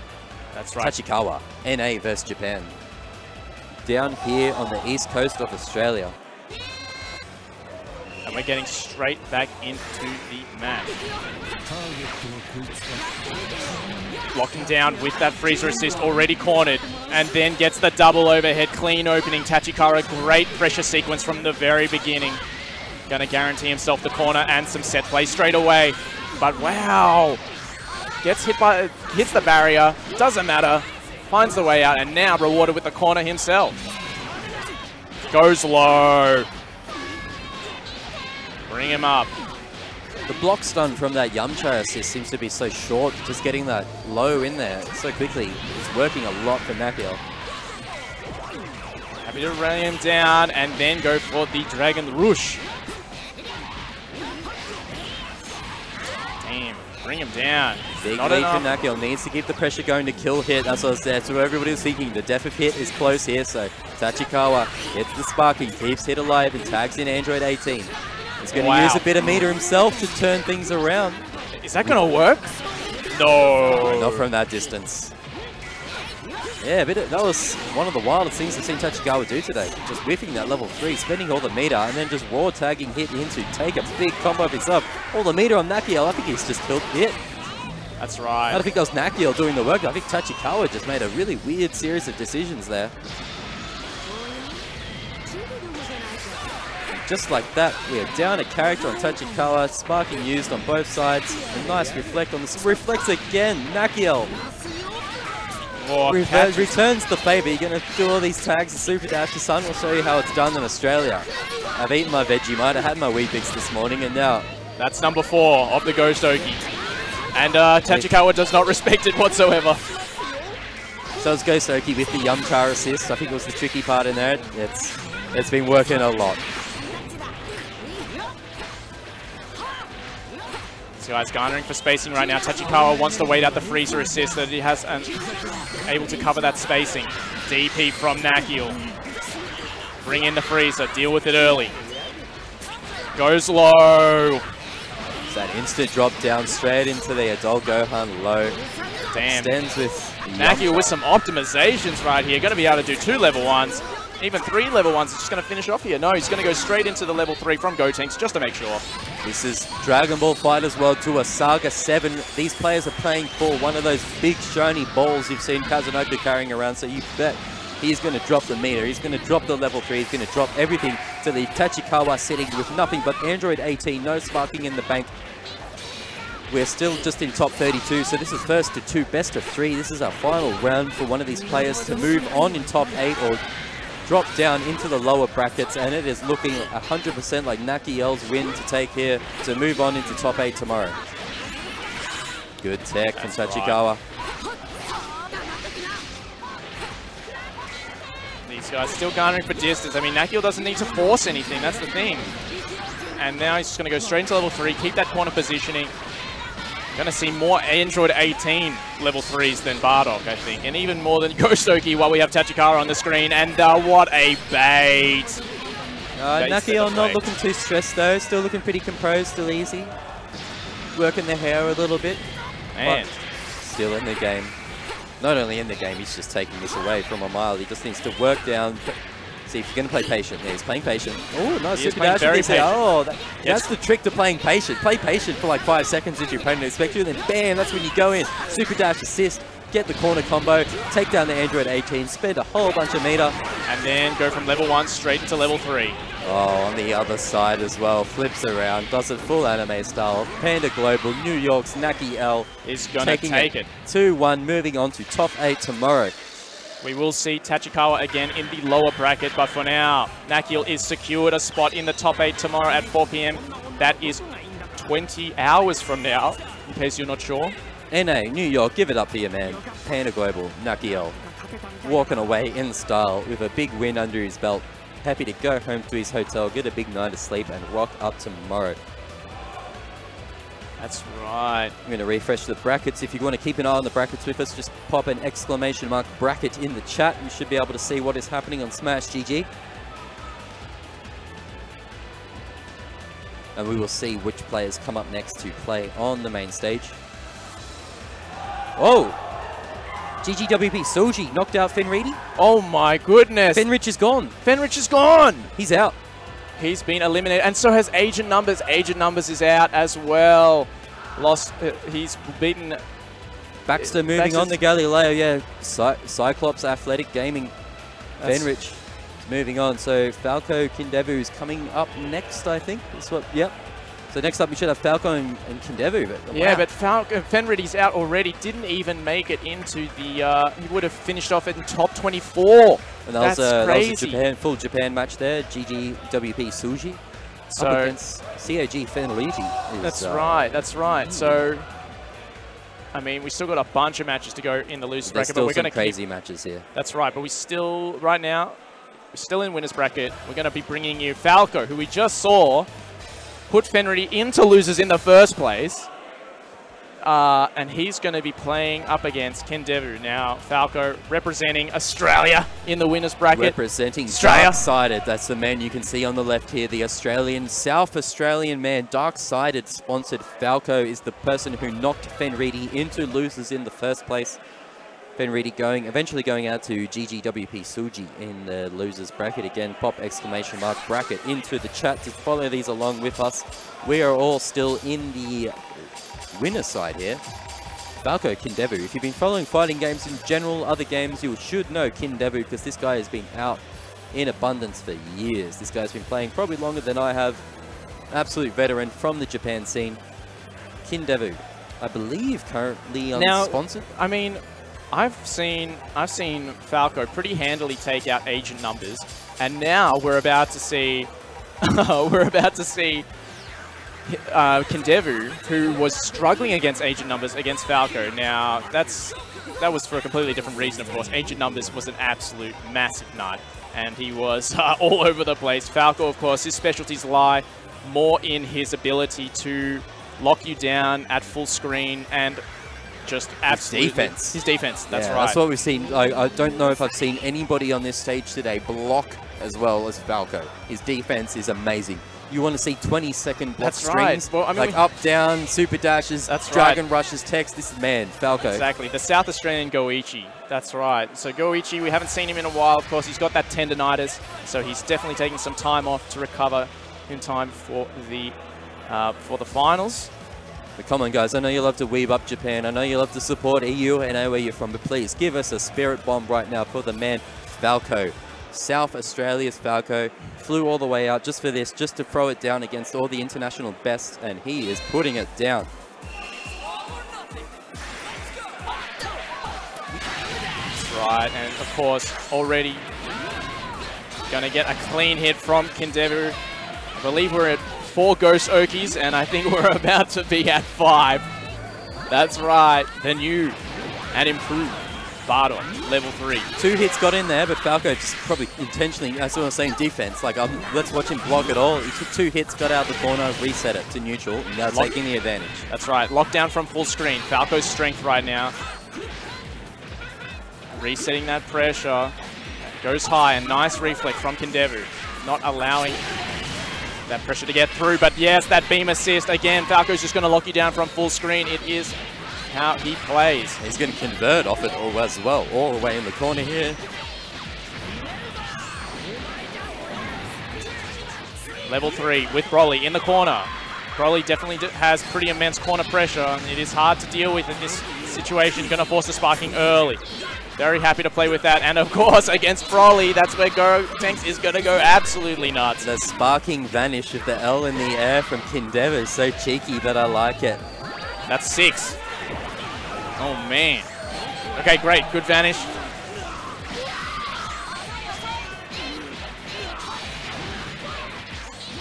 Falco doing really well, but I feel like he has been on the back foot most of the time. He has been kind of just doing what he can to deal with the pressure of Kindevu. And that's going to keep going. Even with the sparking active, Kindevu has been generally on the top of this match so far. That's right. Both players now no sparking. Tried to go for a key blast there. Didn't work out at all. Kindevu bringing in the Broly. Goes low. Opening out. So tough. Perfect snapback setup. He was all ready. As soon as he snapped that Broly back in, had the assist, had everything set up. Got the low and do all of our favorite Ghost Oki. Gets hit by the overhead. We don't see Falco get opened up by the standard 6M overhead very often, but Kindevu's offense has been nuts right now. Oh, pilots around those lightning legs just right. Kindevu definitely has Bardock confirmed. Whoa, that was some fancy from Kindevu right there. Going with Falco not falling for it though. Oh man. Donut. That donut. Don't press the button. Oh man. Kindevu showing now he is the boss right now. Gonna get that sliding knockdown into the Bardock level 3. Now guys, we've only seen this like once or twice now today. It's crazy. Not seeing any Bardocks at all. Oh my goodness. Wow. What a setup right there. Dearie me. Kindevu has completely turned it on right now. What is this? Falco. Getting put on notice now. Yeah, this is a pretty clean win for Kindevu. I don't know if Falco can surmount a comeback this hard. That's right. Falco not showing us the defense he's been known for the tournament so far. Kindevu kind of making him look like he's got no defense. Yeah, as much as we were just talking up the guy's defense. I mean, like he has blocked has dealt with the Ghost Oki pretty well in general, but Kindevu just immediately turns it back on again. And takes a convincing win, 1-0 against DS Falco, the man who knocked Finn Reedy into losers. Yeah, he's now taking an onslaught from exactly. Kindevu. Of course, we are in Saga 7, the Saga where Kindevu tries to destroy the evil Gaijin. Is Kindevu going to walk away with the ball? His ally. So Kindevu's going to be packing in his bag one of those big shiny 7-star balls. Oh man, yeah, that's what I'm saying. A lot of people just see Falco's sort of weird setups and they think they can just get out of them because he's sort of weirdly positioned in the air. But he has so many ideas about how he wants to get his assist to approach, and people just aren't respecting him yet. Not much Vegito in Japan. Kindevu making the sparking work for him, dealing with that beam from the Vegito, turning around into his own combo and getting the knockdown with Bardock level 3. It's not as fancy as it used to be on 1.13, but it's still a level 3, and I mean, that's it right there. Giving Falco a chance to wake up with sparking, turn things around for his own advantage, going to lay down the block string pressure. Got to Goku assist in the tanks. Don't stop blocking yet. You got to block for a little bit more. Oh my goodness, he actually got opened up by the Vegito 2M. Oh my god.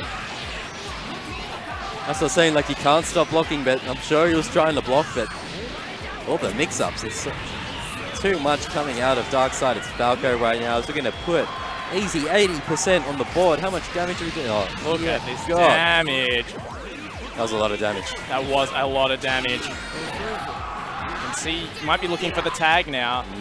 You've got to assume Kindevu's looking for the tag. Oh, and he's looking to get anti-air. That's what he's looking for. I mean, Falco must have had 2H on the mind in that sort of situation, so that's going to be the go-to button.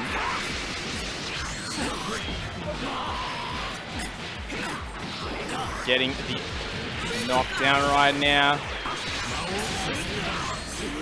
Just super dashes straight in. Kindevu with the 16.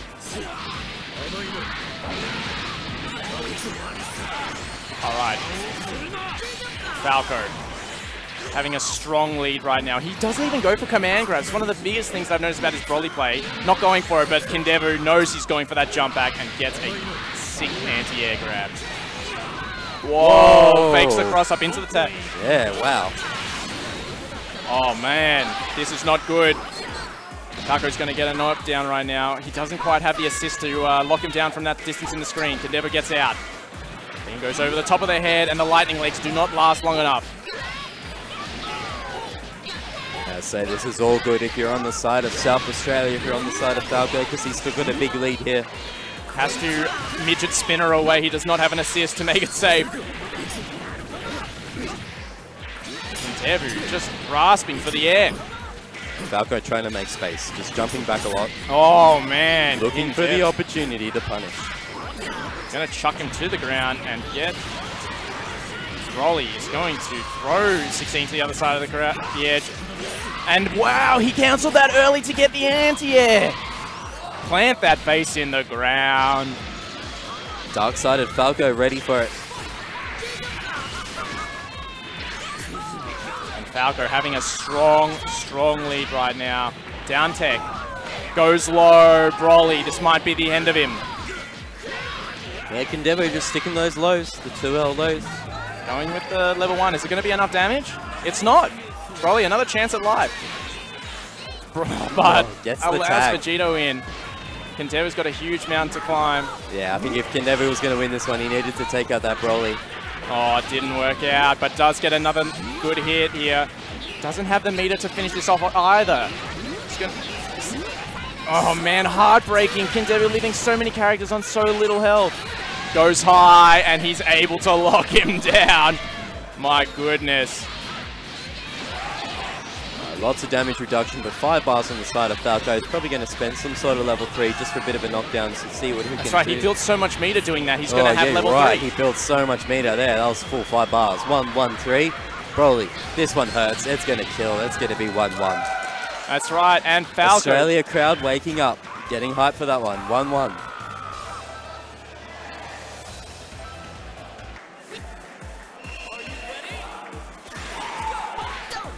South Australia, Australia's hero Falco, the last Australian in the winner's side, has taken out Fenriddy, who was then eliminated, and now he's looking to send Kindevu to the losers bracket as well. 1 game away. Getting a bit of a life lead going at the start of the third round. Man. Going low, staggering his pressure. He's going to be able to reset his pressure with that Hell's Flash there. He does it again. Falco respecting all of it, and then he finally gets clipped low. Falco's going to take a lot of damage on the side of Vegeta for this. He's going to be put in a pretty bad situation in the corner here. Yeah, that is bad. And look, Vegito is already at like 10% health. That damage is so much, and now he's just stuck there without a chance. Sparking bait? No, he was looking for to... Man, he's going to abuse sparking right now. Do we have the sparking confirms to burn out Falco's sparking and also make the damage stick on the Vegito?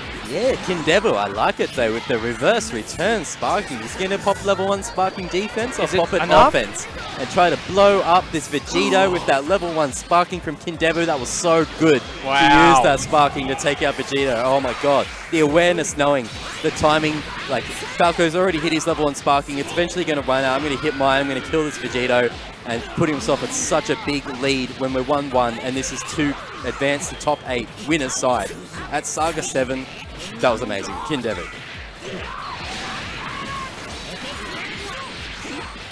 Yeah, but man, Falco's mountain to climb right now is absolutely insane. He's going to go with the Goku level 3, get Broly to regenerate some health in the background there. But man, not looking good without Vegito. Fakes the cross up. Good stuff. That's a good start, that's for sure. Still going to need one big opening guard to break. take out Bardock. That's huge. It's going to be enough. Or maybe one more. Yeah, and he'll finish him off, yeah. He wants to make sure. That would have been really close to Goku could finish. Doesn't matter. You press the button, you spend the meter, you get yourself a character down, because this is Dragon Ball FighterZ World Tour Saga 7. You do not play around, you kill a character if you can.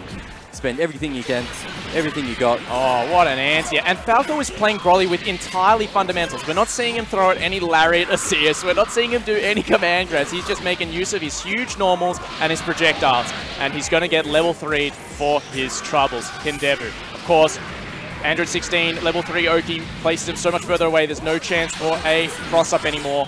But look, Falco is going to regenerate all that health unless Kindevu can get a nice clean hit now, and he was looking for it with that EX air grab. And what an anti-air from Falco! He's going to be able to regenerate even more health, level 3, get Broly that health, and force Kindevu into a situation where he does not want to get mixed. Is he going to...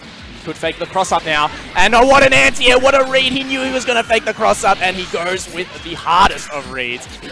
And it's going to give an opportunity for maybe Gotenks to get back in there. I don't know if you guys can hear this from home, but we can hear the crowd through our headphones. Every time Falco lands a big hit, you can hear this entire building lighting up, getting hyped, getting excited for Dark Side. It's Falco. Australia come out fakes the cross-up himself. And now we still have Android 16 regenerating all that health in the background. But what a hit! No, he needed that bad, and he just super dashes straight into the midget spinner. Falco, not looking good. Goes for the overhead. Nice reflect from Kindevu. Exactly what he needed in order to make sure that Android 16 gets his health back. Goes Doki time. Scramble here. Oh, an anti-air as well. And that's a clean anti-air. That's going to be enough to take out the Broly. And Goku is going to come in with 40% health. Falco risking going into the lower bracket. He's been showing so much promise. Can he make it back with this Goku? This Canon. I was talking up Kindevu, and you can see the proof in the pudding here, my friends. Heck. My goodness. Doesn't quite get it. He committed to the dive stomp, and he gets a clean hit. Going to be able to get this sliding knockdown close to the corner. Oh, but he was a bit too high. Tried to catch the up tech, and he goes with the command grab. He was reading the Dragon Rush.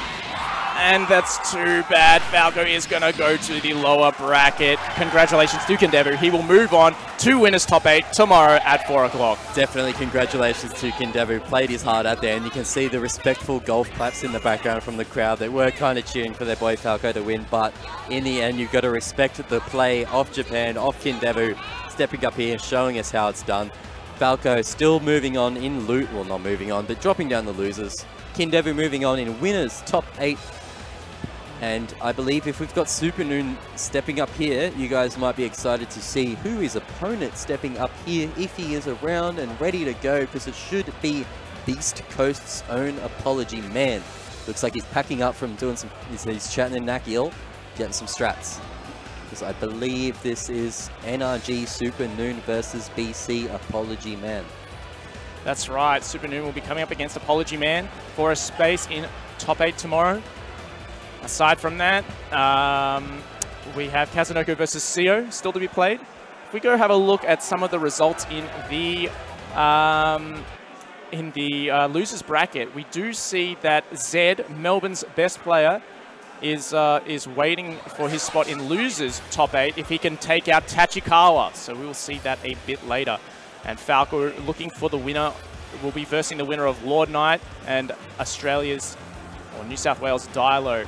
Garareo, of course, Evo 2014's Blaze Blue champion, will be going up against Baxter the Bullied.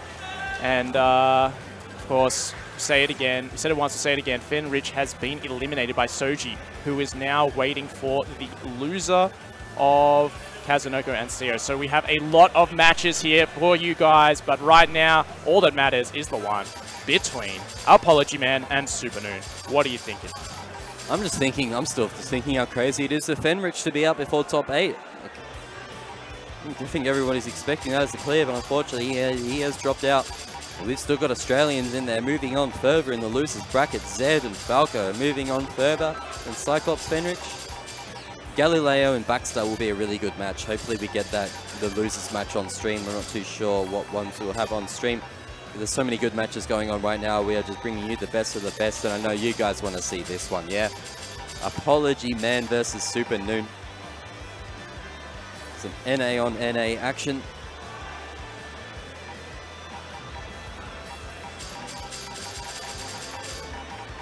So Apology Man, Piccolo, all the way through. That's right, yeah. The Piccolo representative. I mean, I was following his Twitter a lot. He was really stressing about the patch coming up, worried that Piccolo might get nerfed, even though he didn't really consider him a top tier. But yeah, Piccolo got some buffs in there. Piccolo, TN, Super Saiyan, Goku. Classic team for Apology Man. Beast Coast. Apology Man all the way, a 15-hour flight from California, USA. Give him some love.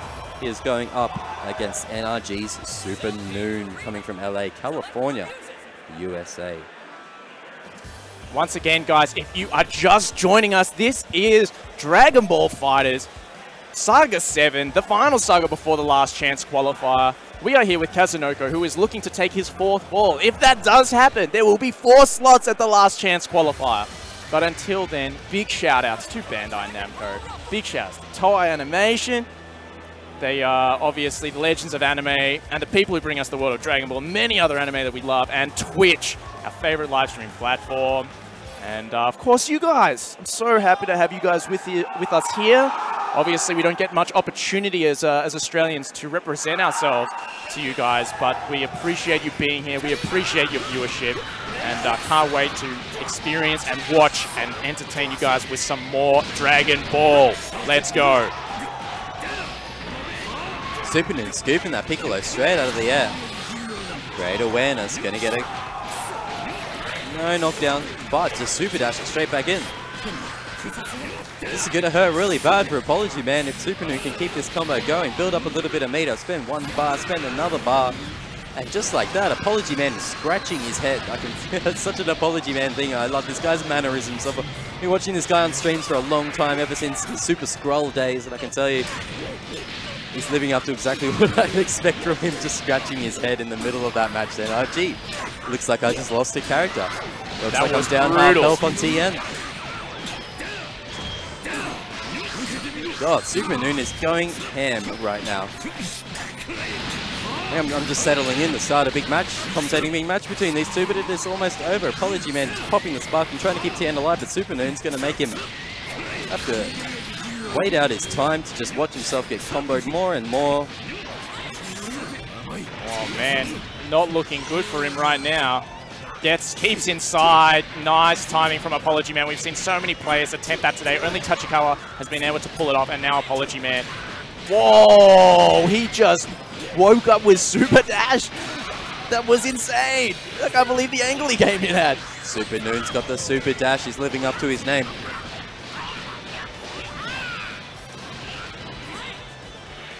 Staggering, looking for the deflect potentially. Gonna get eaten like a gobstopper. Do they have gobstoppers in NA? I think that's one of our EU Wonka brand candies. That's the jawbreaker or whatever they call them. Yeah, the jawbreakers. Gobstoppers. Wonka brand gobstoppers in the Wonka brand Wow. Oh my. It's like Chouts is going to give him a hug, and then Pitbull's like, no, I'm giving a hug first. No chance at all. Bardock just claiming his turn there, going over the other side. Apology Man, not phased, going to try and keep it going with Goku, Super Saiyan. But oh man, he just ran straight into that. Apology Man going to be trying to make this work with the Goku. Nice reflect on the vanish after the lance. That cross-up attempt will just go same side with the Kamehameha. Going to go into the level 3. Goku, again, has so much threat with the jump over. He can definitely make you flinch up. Go with the Kamehameha. Just going to wake up with the bionic arm. And now activating Sparking just to make sure, make the combo a lot easier. Whatever. I mean, level 3 in the neutrals, all fun and games. This man's just waking up with a level 1 right in your face. No faith on what Apology Man was putting down there. And that is a very quick round to Super Noon. NRG. And these guys straight into the next match. Apology Man's Piccolo got kind of washed last round, so let's see if he can make it count this time. Yeah, I feel like a trademark character for Apology Man. I know all you Hook Gang God fans are in there looking for the Green Man, looking for the Piccolo action, looking for the A-hole loops, but I don't know if we're going to see them here. The only loops we're getting are the Cell loops from Enna. Super Noon.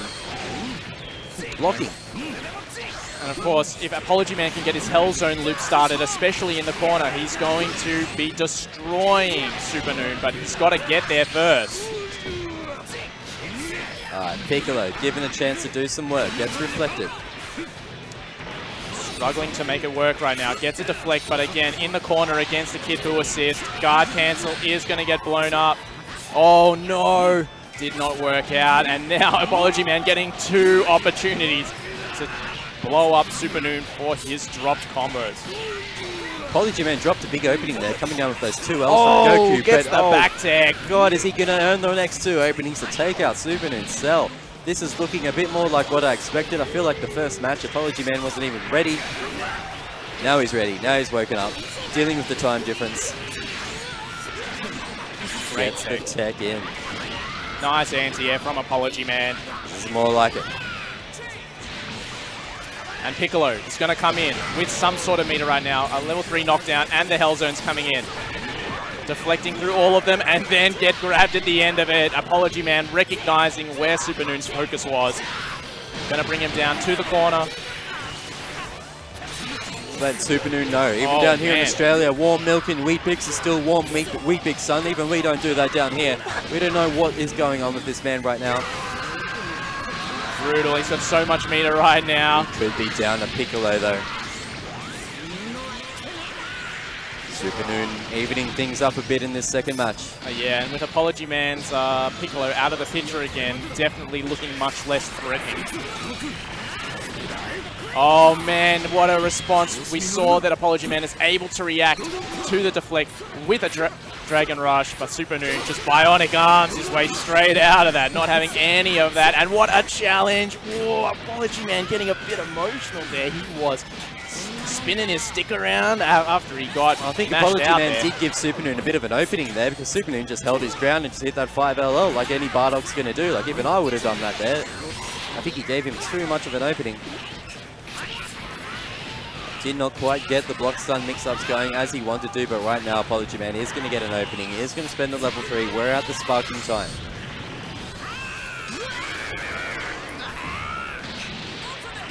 Yeah, fakes the cross up again. Good stuff from Apology Man. He's going to be able to take out this sparking timer. And now, what an escape. Oh, but whiff punishes the backdash from Super Noon. The rush kicks. Not happening. Kid Buu, level 3, down in the corner. Oh, what an anti! Yeah, he massive. What a good read! Just an insane read. That was crazy. Yeah, Super Noon tried to get the double IAD, I guess. IAD overhead, tries it again. Apology Man ready for it. Apology Man. As soon as he jumped that second time, bam, straight in there. We got 6 Dragon Balls on the board that I don't think Super Noon's going to be given a chance to. That's right, and of course, Apology Man still sitting on Chaozu, so any sort of confirmation here is going to be death. Any sort of hit. Okay. Oh, but if he staggers it just out of range, damn. Getting Super Noon, getting Apology Man a bit flustered there. Level 3 in the corner. The milk is boiling right now, my friends. It is bubbling. It is pouring over. Oh, man. And he was a bit too high there. He's going to bring in this, and then he's going to bait it, and he's going to get the right punish. Apology Man, signs of life. Not letting it happen for the 3rd time there. Apology Man expecting it, reacting to the Bardock. Level 1 from Super Noon. Going to tie it up 1-1.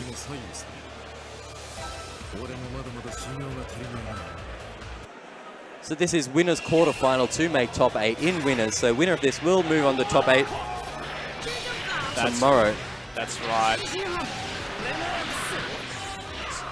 Of course, Apology Man wants to be able to keep his Piccolo alive for as long as possible, and wants to be able to get you cornered. If optimal win condition is to get you cornered with Piccolo and get those Hell Zones started. But he has not had an opportunity to be able to do that all set. Forcing sparking so early, and what a reaction from Super Noon to the deflect. So quick how these guys are able to identify where your focus is. I think the last time I had warm milk was probably when I was an infant, 3 to 4 years old. It'll be the last time I've had warm milk, and the next time will be today, tonight, right here, Coburg North, Saga 7. Look, he's got to convince me if I'm going to turn on those tactics right now. Super Noon. Yeah, I heard that like if he runs out of milk, he actually just has like warm water instead. I think that's how it works. Dearie me, that's true ghetto cereal. Just like the ghetto perfect that Super Noon is working on right now. It's going to be a sad warm milk in the hotel room at the end of the night. I'll tell you that if things keep going this way. It is not looking good for Apology Man. He is just getting absolutely pressured out of his mind right now.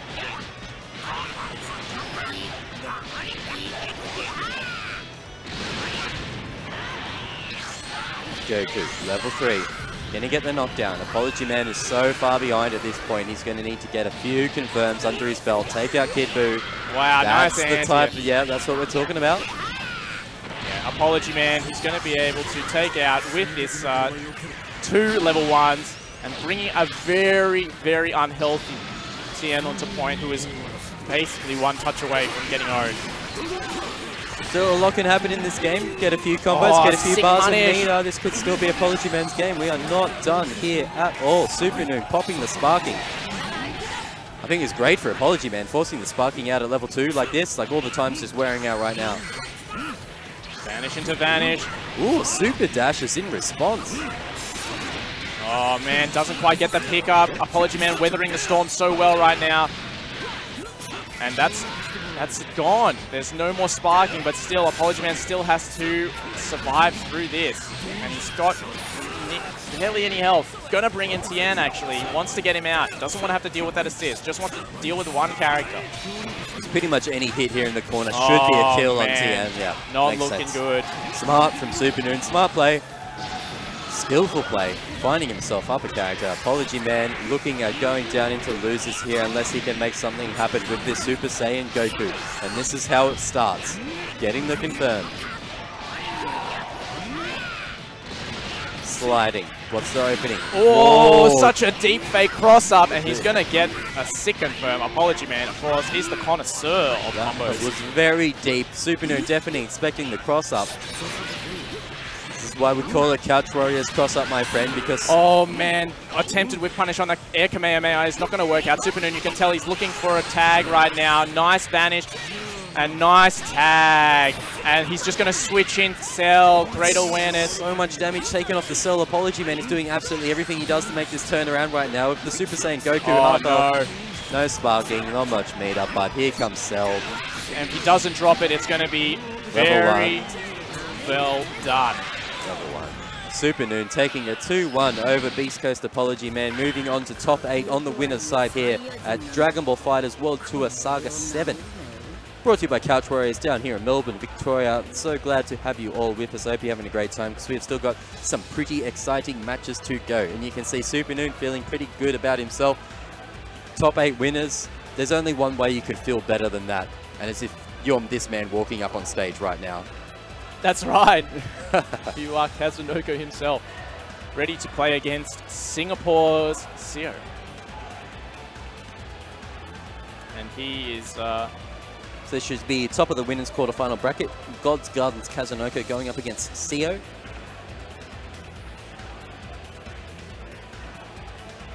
That's right. And these guys looking to secure a spot in winners top 8. Kazunoko, of course, the favorite right now to take the whole thing to get 4 Dragon Balls. So we are pumped to see anybody put a dent in this man's armor. Put a ding. It's getting a bit like that. As much as I'd like to talk up the hopes and be like all optimistic, yeah, we can do this guy right here is a bit of a problem on the left.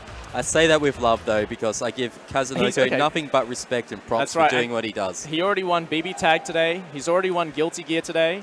He won Street Fighter 5 as well. He won Street Fighter 5 as well. So oh I mean, my God.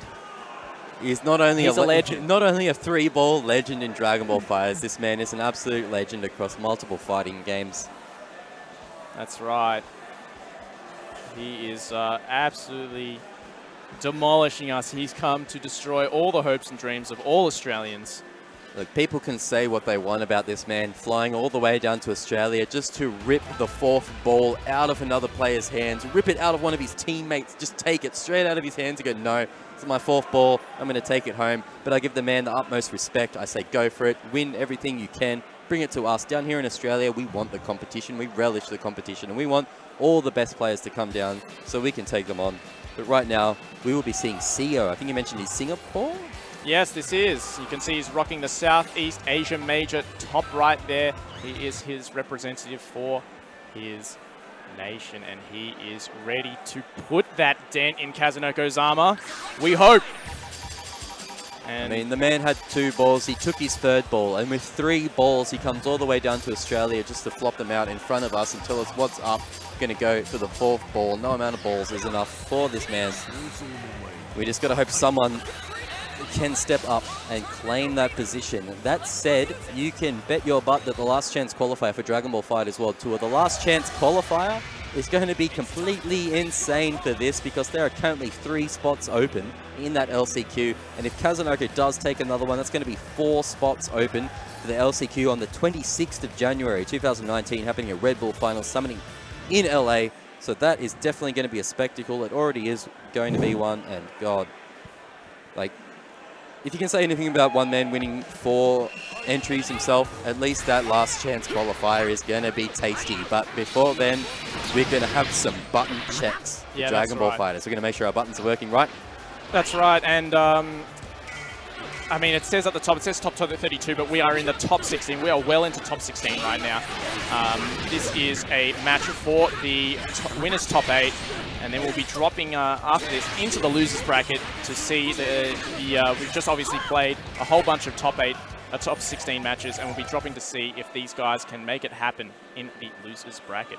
So far, our top 8 for tomorrow is looking like NRG, Super Noon, Kindevu, and PG Nakiel are all sitting in the upper bracket for top 8 tomorrow. Have confirmed their presence. Lower bracket doing a lot of work right now with players like Galileo, Apology Man, Baxter, Suji, Tachikawa, Zed, Falco, Dilo, all in lower bracket, battling it out. As we speak, we will get those matches up next. But right now, God's Garden's own Kazunoko, absolute legend. That's right, and we do have Tachikawa versus Zed off stream right now. And right now, on stream, Kazunoko and Seo. And another Gotenks mirror, point Gotenks mirror. We have seen a bunch today. So that jumping L, the 3 fists, 3 quick punches from Gotenks, pretty crazy move. The amount of delayed hitbox that has out there.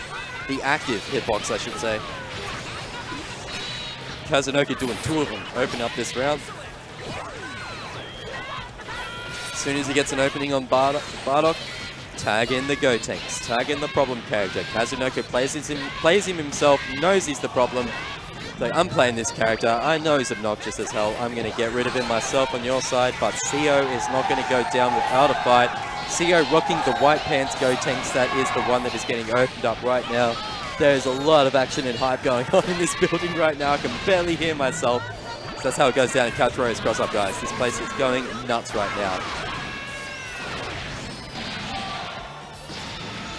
Kazunoko is here to make this quick. I mean, we saw what he did to Fenrid at the 6th Saga. He blew him up 6-1 in those grand finals. So Kazunoko is a monster. He is not going to let you play if he has the option. Kazunoko breezed straight through that Saga 6, making it look like no worries, and it is looking pretty similar in this match. He faked the overhead. He made it whiff. He did it so deep with such good timing. It whiffed, and he went straight low. Absolutely insane. Deary me.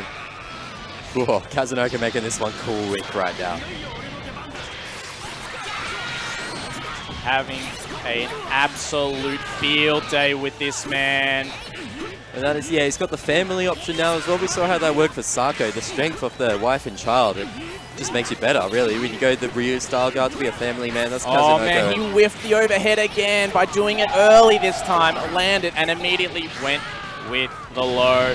Kazunoko is looking insanely strong. God. He was so ready. Just the jump L, just... Man, giving him a chance. And he just DPs. It's so Kazunoko. Oh my goodness. That was so quick. That was so dominant. Oh, yeah, okay. That's the most dominating match I've seen so far. Yeah, CO, kind of a bit of a grimace, bit of a smile on his face. Kind of the smile of like, please get me out of here as soon as possible. Because, oh god. Kazunoko's last match, of course, was against our Australia's Ando, and even Ando was dealing with Kazunoko better than CO is right now. It is looking rough, that's for sure. I want to see this man get an actual combo, get an actual confirm, get something. Of course, we've got our Southeast Asia boys in the chat. I know you want to see your boy win. Yeah, Japan rocking up in chat. Shout outs to Japan. Shout outs to all of Asia in our chat.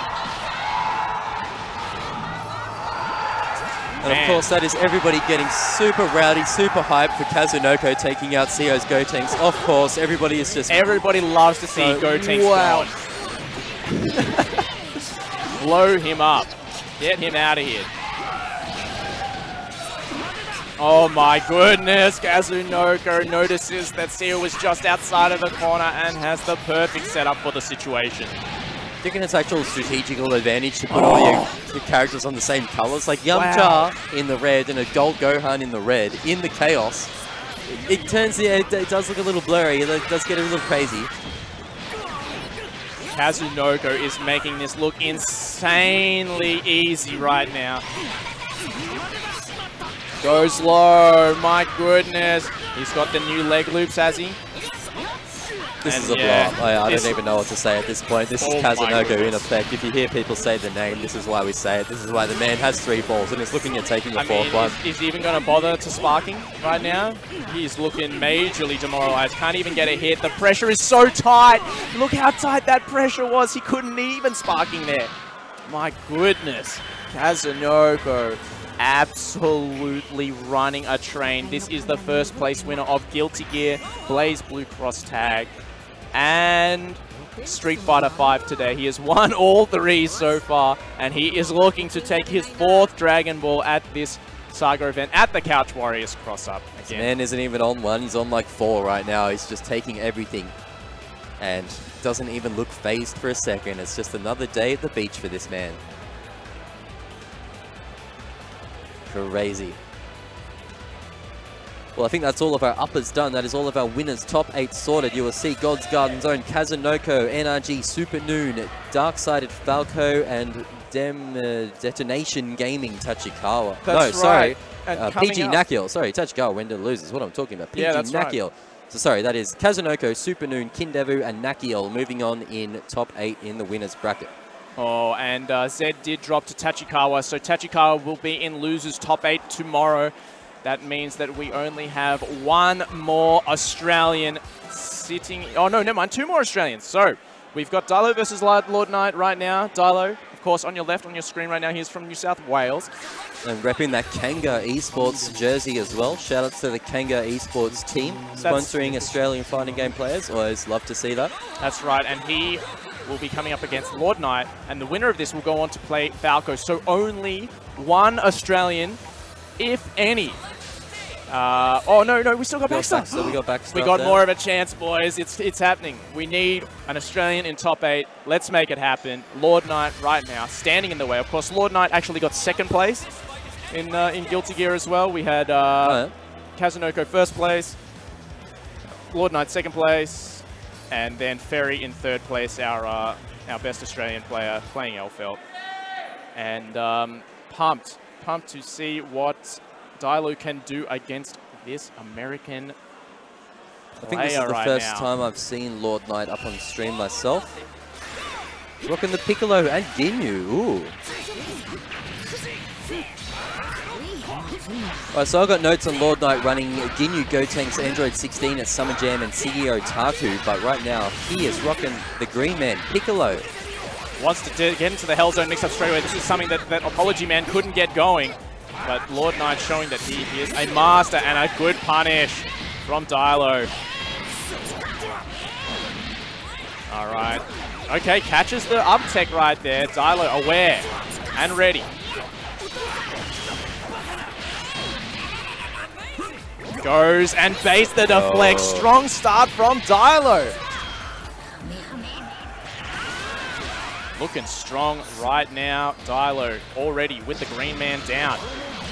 Dilo usually does well in Australian tournaments when he turns up at Battle Arena Melbourne 10, a big tournament earlier in the year. He got 2nd against DS Baxter, and that was one of the bigger tournaments of the year. So Dilo definitely knows to turn up. When he does turn up, he turns up big. We're seeing it now.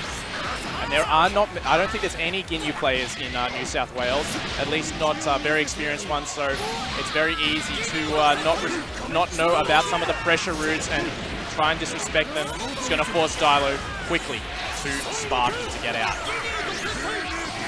Dilo, of course, a Street Fighter 4 player, originally coming from a lot of different games, but you can see he likes to keep it very vanilla, very easy, and he's got 2 characters with DPs. You can tell he wants access to that option.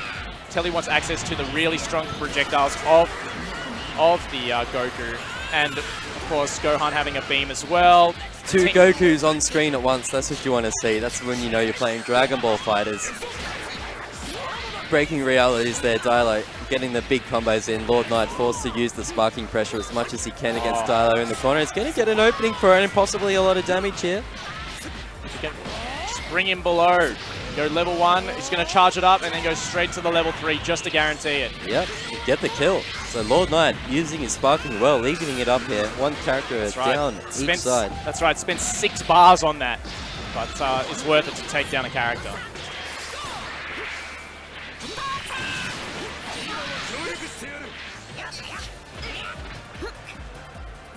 Oh, looking for the DP, the stare down right now. That was definitely an anime moment. Father and son looking at each other like, do you really want to do this? Must we fight? Must we battle? Using the long range kicks to blow up the deflect at the long range, and Dilo's going to be rewarded with the corner right now. Both of them kind of double jumping in his face there. There's a lot of mirror and animations going on here against father and son, but it then comes in the big man, Ginyu.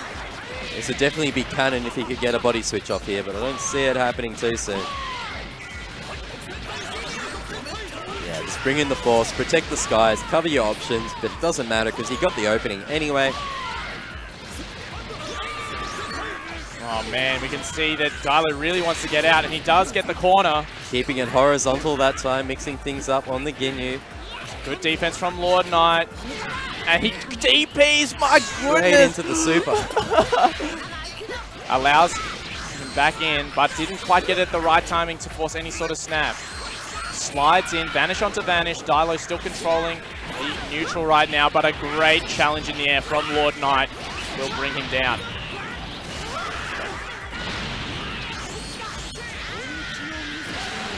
Good stuff from Lord Knight. After a pretty rough start, honestly. Piccolo was down very early. He seems to have figured out how Dilo wants to approach the neutral.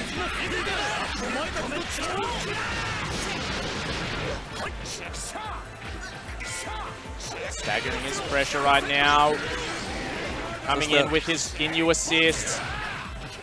One moment of stagger. He's kind of been autopiloting the pressure from there. Yeah, the overheads will hit. They're not going to get a lot of damage. He goes low. Yeah. Oh, man. And Lord Knight goes high twice. What's your magic number? You know, that's such a crucial concept in a lot of fighting games is, what is your magic number? How many times do I have to hit you with the same thing at the same timing before you adapt? And Lord Knight making the correct read there, seeing that he was only to hit him with 2 overheads, guess that his magic number was 2. Goes for the low at the same timing. It's weird with overheads in this game, the natural forward M overheads, depending on what characters assist or whatever backup they have. Wow, Dilo controlling this corner so well with Adult Gohan. Of course, we saw Adult Gohan was gone almost immediately at the beginning of last round. So being able to have Gohan, maybe Lord Knight's going to identify it as a threat. And of course, he gets the happy birthday, but Goku falls out. He was hoping to get both characters with this, but the Goku was behind him. Unfortunate there. So while we pop the sparking on the side of Lord Knight, trying to maximize this bit of a happy birthday combo. The sparking is gone. Damn, this guy knows his combos, that's for sure. And he is going to optimize it and take out that Teen Gohan straight away. And bring in the Piccolo with 3 bars a meter to do some Hell Zone. That is an Adult Gohan done. He's got a few hairs on his chin, he's got a few hairs on his chest, but they have all been obliterated by Captain Ginyu. He couldn't finish off the father, he finishes off the son, but that's okay. Goku's got 2 sons. Nice stuff from Dilo, and he's going to be able to even this up straight away. Of course, he doesn't have Adult Gohan. That was so promising for him last time. Teen Gohan has been nerfed. The 3rd hit of the auto combo does not allow him to get a really easy high-low anymore, so he struggles in the corner where he used to excel. And now bringing in the level 3 with Ginyu, going to give him enough time to set up some minions.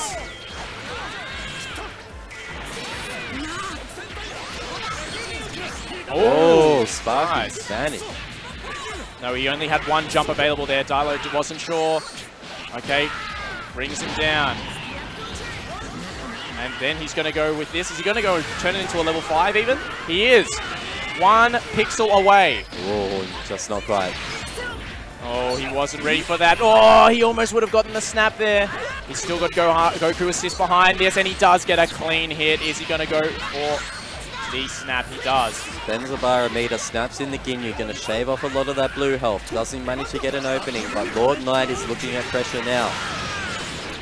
Lord Knight's been put on notice, got to stress, got to find a way to block, but does not, and that Ginyu is out of there. And Dilo is finding himself with a character lead, but it is definitely not done and out on BC Lord Knight. We've seen what Goku Super Saiyan can do here today on the main stage by himself. It is quite a bit. But Dilo got his own Goku in the back while working the Teen Gohan, gonna get the corner, combo, open him up. It's leg day for Teen Gohan, gonna get some exercise in the corner. Whoa, that wasn't the corner, that was full screen legs. And Lord Knight's gonna take the opportunity, blast him straight out of there. What are you doing all the way over there, son? That's not how you fight. Now we'll just show you how it's done. With the whiffs on the air, but if only he had an actual 2L low, but that's okay. Vanish onto vanish, so important to maintain that corner positioning. Dilo can't find a way out. Lord Knight, nice tech from Dilo though, crucial. Can't give him the momentum. Oh, only the last hit of Kamehameha hit. It wasn't enough to get the vanish. Lord Knight on the orange Goku getting an opening here and gets the M in the air. It's going to get a lot of damage with 6 bars. I'm not sure if he can kill, probably not. Maybe if he can do a full, no. He's going to level 3 here. Okay. Get as much on the board, of course. He's, you can still fake the cross up at this. At this screen positioning. Lord Knight knew he wasn't going to be able to kill from there, so he goes for the level 3 knockdown to try and get something else started up. All he needs is a sneaky vanish. If he can just get an unexpected vanish in at the right time, but Dilo knows that it's going to tag out, bring in the Goku vs Goku action, and Lord Knight now, orange Goku on the side of Lord Knight is taking the sliding knockdown, taking the level 3, probably not going to take it to defeat quite yet, but Dilo definitely looking at evening this up, 1-1. That's right, he was looking to fake out the cross up there, or maybe bait the 2H. And now Dilo looking like, as I say that, of course, He's going to want to bring in Team Gohan straight away and just deal with this guy. Surely this is done. I'm happy to Fakes the commentator cross curse up. this one. I'm fully commentator cursing this one because Dilo, come on, you've got to pull this one out. So much health on the side of Goku. Just need a bar or two just to get the vanish or something in at the right time. Can Lord Knight make this comeback against Australia's Dilo? It's a Goku on Goku. This would be an amazing comeback if Lord Knight does take this all the way. There's only one vanish away. I mean, Dilo can just sit back and vanish on anything that he tries to do. But he doesn't have the meter anymore. Oh, the block from... Wow. 1-1. 1-1, but that was a nail-biter. Lord Knight was fighting till the very end. You can tell how bad he wants this top 8. I love the spirit. I love the attitude. Fight till the bitter end. And now any life lead each player can get from the start is going to make a big difference here, and that is Lord Knight is going to take the advantage, using a barometer for the knockdown, keeping the pressure going, runs out of assist, so Dilo takes the opportunity to tag. And we are in full scramble status. This is looking like a match that is 1-1 even, and both players are desperate to get whatever damage and whatever advantage they can on the board. I mean, it looked like... There it is. I was going to say, it looked like a scramble, but Lord Knight was actually full 3 green bars then until Dilo gets an opening. Bit of damage on the board, but whoa. So long range. I think Lord Knight's recomposed himself a little bit. I think after taking that loss, just took 2 seconds to think and be like, okay, I need to turn this on. I need to play properly. Australia, not free. As we can see right here. Oh, tried to get the back tech there or the up tech. Lord Knight not biting. Dilo happy to sit around this corner for a little bit. Doesn't quite find what he's looking for. And Lord Knight will bring back in the adult Gohan, deal with it as soon as possible. Unfortunately, doesn't bring down properly, but recognizes the staggered pressure attempt from Dilo. Lord Knight with an amazing challenge. A little bit loose from both players there, kind of missing their opportunities. Dilo just caught crouching in the corner with adult. Oh no, that's going to be a dead adult Gohan with Lord Knight. So much health in each character. That's a huge difference to take at the start of this round for Beast Coast Lord Knight. Alright, Super Dash, Team Gohan, not banned in Australia. Getting a bit of distance in, getting corner pressure, leg day, not going to work out. Lord Knight's out of there. Oh, they're both, they're just... scrambling right now. They're taking turns like, I want to be in the corner. No, I want to be in the corner. Just both putting themselves in there. They've decided neither of them want to be in the corner, and we've reset it to neutral mid-screen. Of course, Dilo down the adult Gohan to such a deficit at this point in the tournament. This is in losers, top 32, 1-1. So this is a best of 3, first to 2. The loser of this is gone there, out of here. They are spectating tomorrow. And Lord Knight has flown all the way here on the back of Beast Coast. He wants to make that top 8. You can see Lord Knight was baiting the DP so often. Dilo finding the perfect timing. Goes high, and Dilo gets his dome cracked right open. He's going to charge it up 3 times, get the hard knockdown, and bring in some assistance right now. Dilo repels it very well. But still, he's got such a mountain to climb, he can't make it work. We've seen consistently, everyone's getting so much better at playing it lame while someone else has sparking. Punishing any sort of chase attempts. Especially when Lord Knight has the character advantage, has the sparking advantage, he definitely just wants this to wear out. Might try and tag Ginyu out if he gets an opportunity, but Dilo's not going to give him the opportunity. He's going to go straight in.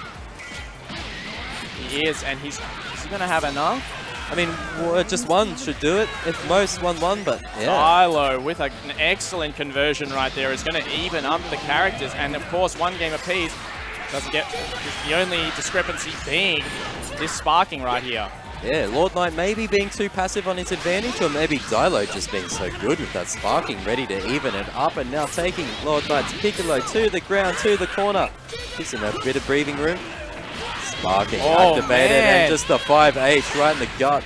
Does use the Piccolo's meter to get him out. God, you can punish that so late. I feel like the Super Dash was 10 seconds ago, but Dilo just rips the 2H. Wow! And in the air as well. In the air.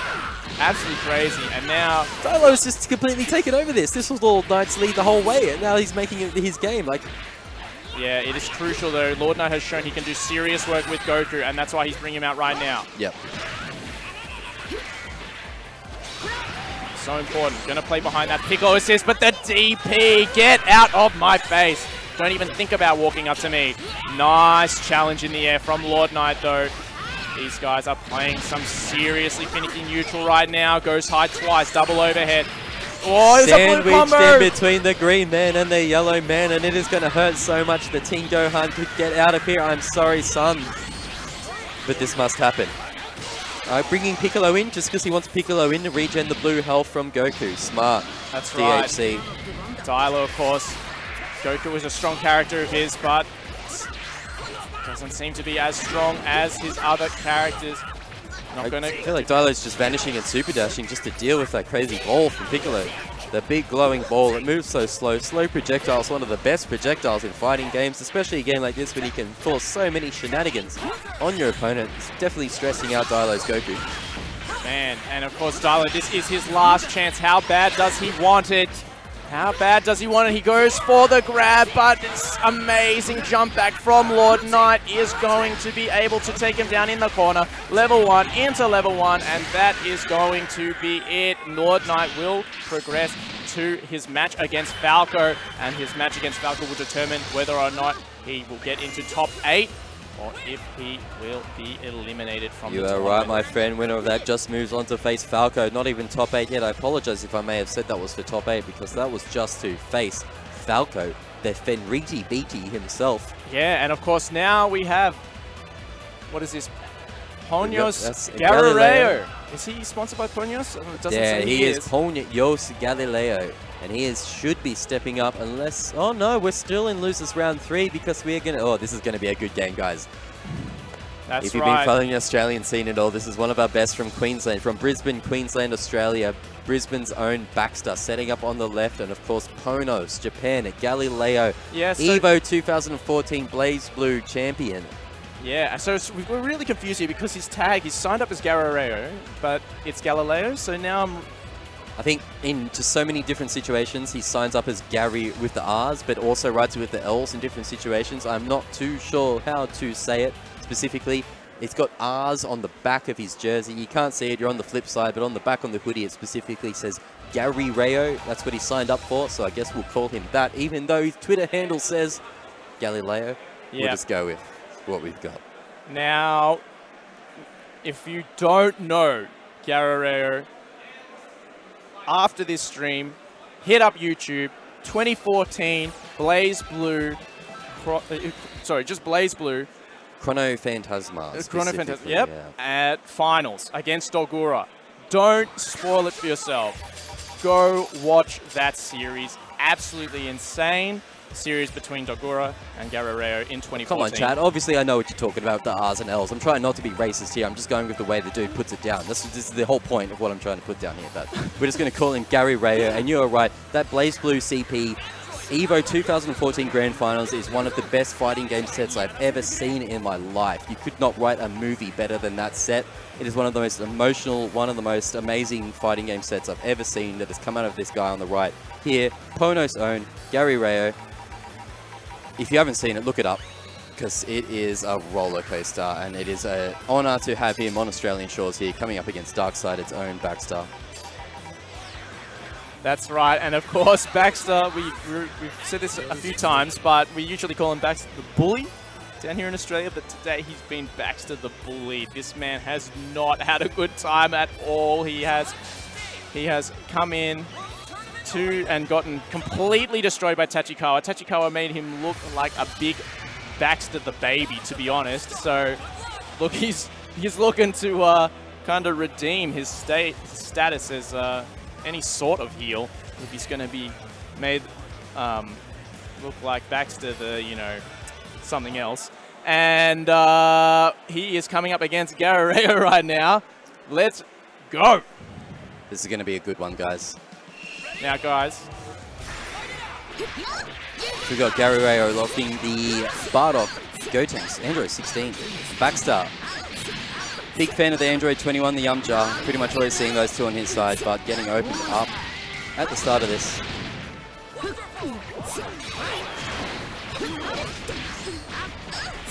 Oh dearie, this is not how we want to see it start up on the side of Australia. DS Baxter in the corner, getting completely opened up, rocking the green Android 21. Oh, not a good drop, not a good completion there. But gets the guard cancel though.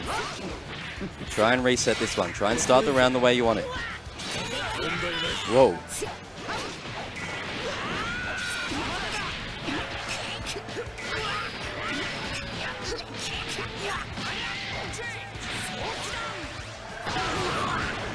Nice. Going to bring him down. A nice delay tech from Galileo. Make sure that he can avoid it. Jail him down to the ground and then overhead. Bringing him up.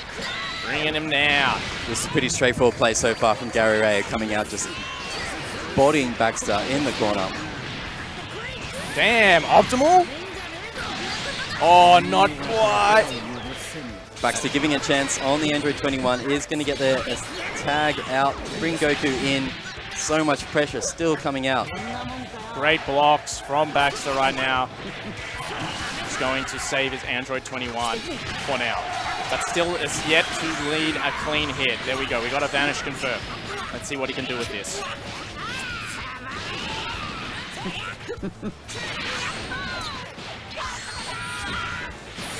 Gonna snap back in the 21. Jail them down into the corner.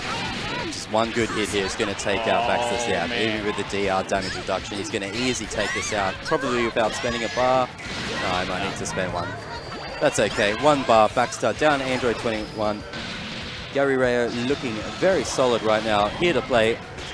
So this is top 32 in the loser's side. This is not for top 8. We actually have Apology Man waiting for the winner of this one. So these two are fighting to face Apology Man himself for top 8. But it is definitely looking all Gary Rayo's side here with the Gotenks. Oh, wow. Nice cross up there. Doesn't quite make it work out. Damn, man, Baxter is trying so hard to make this work. He based the 2H, but even then, he could not get a confirm. That is absolutely heartbreaking. Galileo showing that he's a master of defense and just gonna dunk him. Absolutely insane right now. Huge amount of confirms. This is very dominating right now. This is, yeah, Baxter scratching his head, looking a little concerned. Probably thinking about the next match. This is one of those situations where do you give it your all? Do you try every trick you've got to try and somehow to come back here? Or do you kind of just give up and wait for the next round? Because it is looking rough for Baxter. That's right. Gonna get that level 3 in the corner. Huge amount of pressure right now. Taking a step back just in case of level 3. Challenge from Baxter. It's not going to work out, and Galileo is just putting immense amounts of pressure. Not giving Baxter a single chance at all. Nice. That is going to be it. Easy round, easy game. Gary Rayo going up 1-0 against Darksided's Baxter. Very convincing. That's right. And coming into this next match, Baxter has got to do some work. He was suffering there. Baxter has gone back to character select. He does have a few characters under his belt, doesn't he? He definitely plays the Android 21, he plays Yamcha, he plays Adult Gohan. Alright, going full red this time. Was the color change? Just the color change that time? He's rocking the green Android 21 before. That's right. It's like a homage to She-Hulk, I feel like. That color. Of course, coming into this next match, we saw Galileo absolutely just destroy Baxter. There was no chance. Baxter, one of the last opportunities to stay in this tournament. These guys both in losers bracket. They both want this win. Even if they win this, guys, they still need to beat Apology Man next. Nice cross up from Galileo. He is going to absolutely destroy. Baxter struggling to get anything started in this set. it is looking concerning for the side of Australia here in the loser's side. Of course, we do have Apology Man waiting for the winner of this set. Nice. He's going to be able to get the dunk. No, he's not. Doesn't quite have the right timing. The hit stun scaling can be really, really difficult. Makes it difficult to navigate. Nice, level 3. And of course, getting that 21 out is the crucial part. And now, we know that a lot of Japanese players like to go for early sparkings. Is Galileo going to be the same here? Whoa! Still looking for it. Goes high. Gets opened up again. Baxter needs to come up with something in a hurry here. You can see he's kind of reeling up a little bit back in his chair and getting opened up again. I think that is going to be the end of his Android 21 in the second round as well.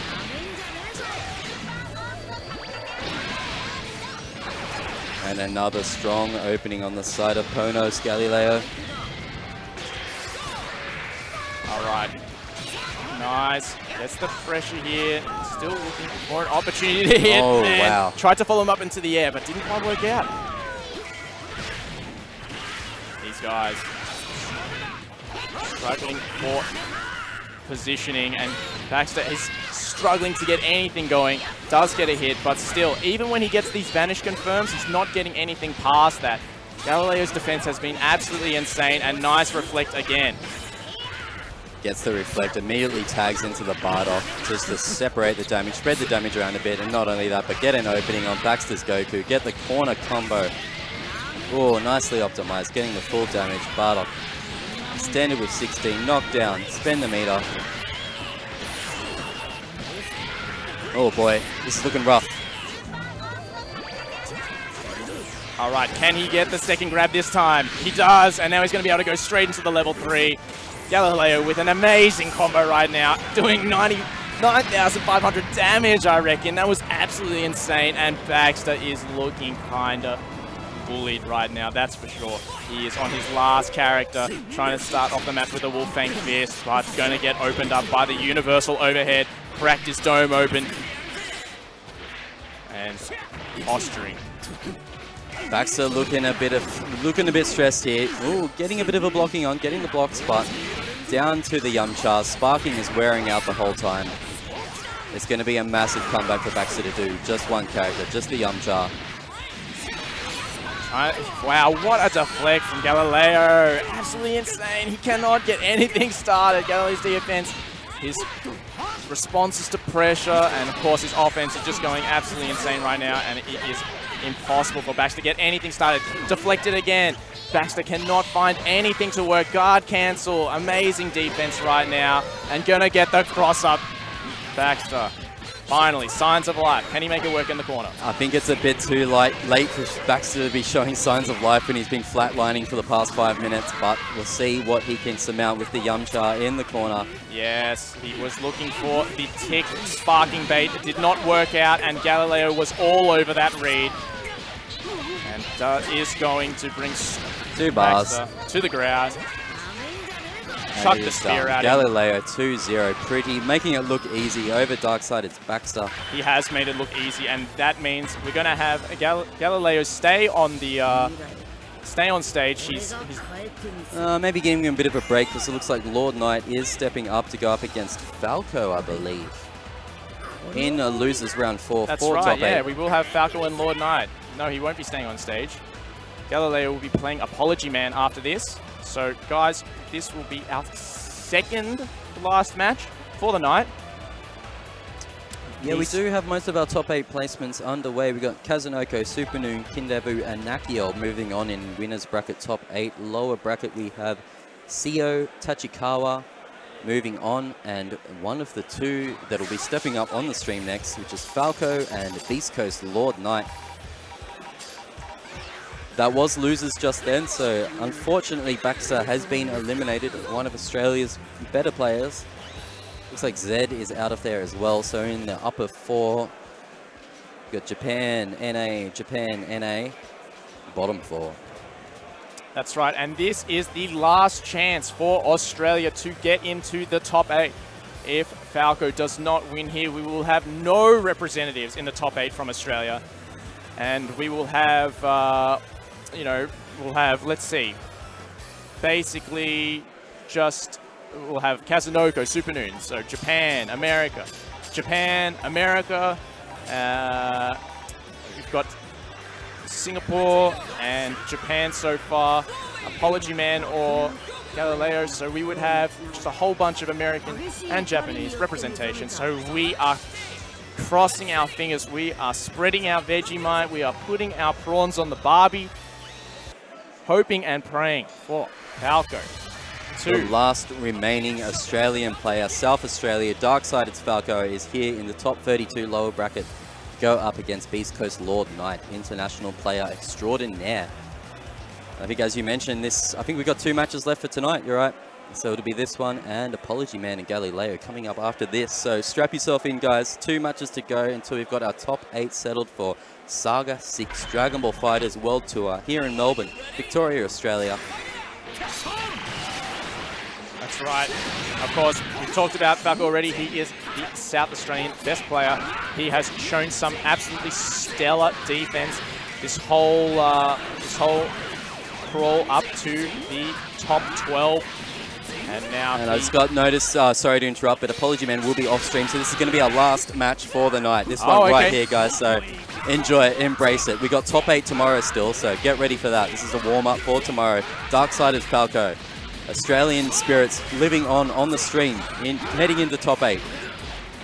Yeah, as soon as, of course, this happened last time. We started talking about Falco's defense, and this man starts getting opened up immediately. Of course, we are getting later into the bracket against better and better players, better and better offense. It's going to be harder and harder to defend. So Falco, can he make it happen with his full screen control?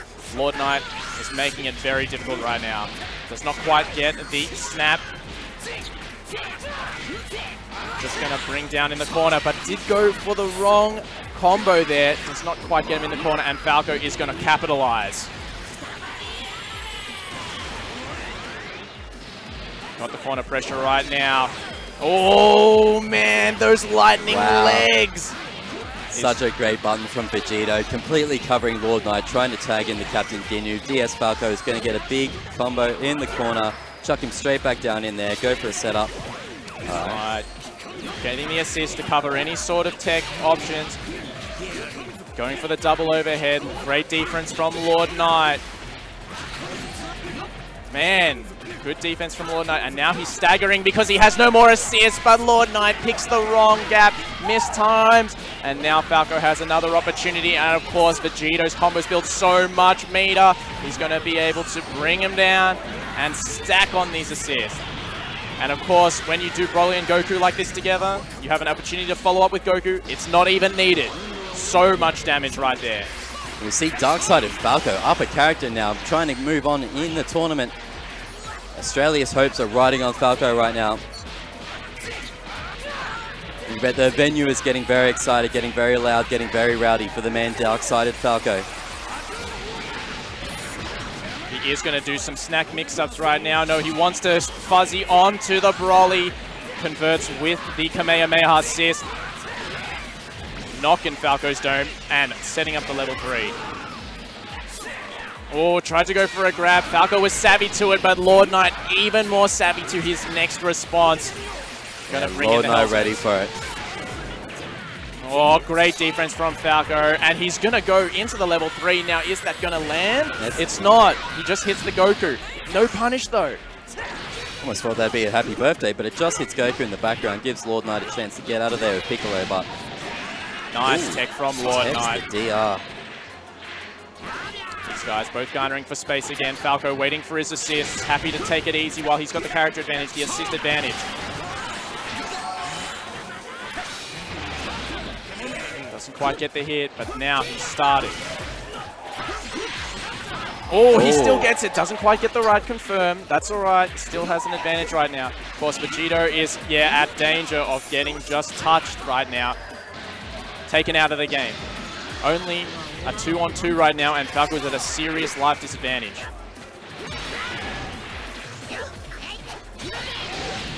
Goku on Goku action. Oh! Falco rocking the green Goku's going to get the confirm after that clash. Gets a sliding knockdown. Where are we going to go with it? Broly assist comes out and catches him with the 2H. Going to get a whole lot of damage off this one. What an anti-air. And of course, we've got Lord Knight on 7 bars of meter. Falco not really to go for the kill there with only 2 bars. Giving Lord Knight one more chance with this Goku. Rogue overhead hits if he can just get some sort of vanish or anything to finish off. He's going to look for the sparking. This gets the trade in and he's tagged in. But look, Lord Knight's going to be thinking about a tag or a sparking sometime soon. And his jab just gets blown up by the Broly's projectile. I think we're all expecting a tag or sparking from Lord Knight there, but that's I guess why he didn't want to do the most obvious thing. Oh man, and Lord Knight is going to blow through that straight away, and at 1 health, tries to go for the grab attempt. Nice blocks, and he gets the grab this time. That wasn't even a real combo. Really? Oh, dearie. Regardless, both players are down to 1 character apiece with sparking in the tank. Almost even stakes here. Lord Knight is going to get the first hit confirmed with Piccolo. If he can come up with something to stop Falco from activating the sparking. I don't know if he's got the pressure though to stop it. Falco, there it is. Sparking coming out. Going to keep Goku alive for now with a lot of meter, but Lord Knight is still going. That's right, and Lord Knight going to bring Falco to the ground. Not quite enough damage, didn't go with the level 3, thought he had a chance. Was he giving Falco too much of a chance? Oh, and the down tech into the buttons will take it. And Falco, 1 round away from being eliminated. It was a very close game though. Didn't look too decisive either way. Falco recomposing himself to come back in, but Beast Coast Lord Knight definitely showing up right now. Wants to make that top 8 placement. Made the plane trip all the way over here to Australia. Wants to put in work with the green man that is Piccolo.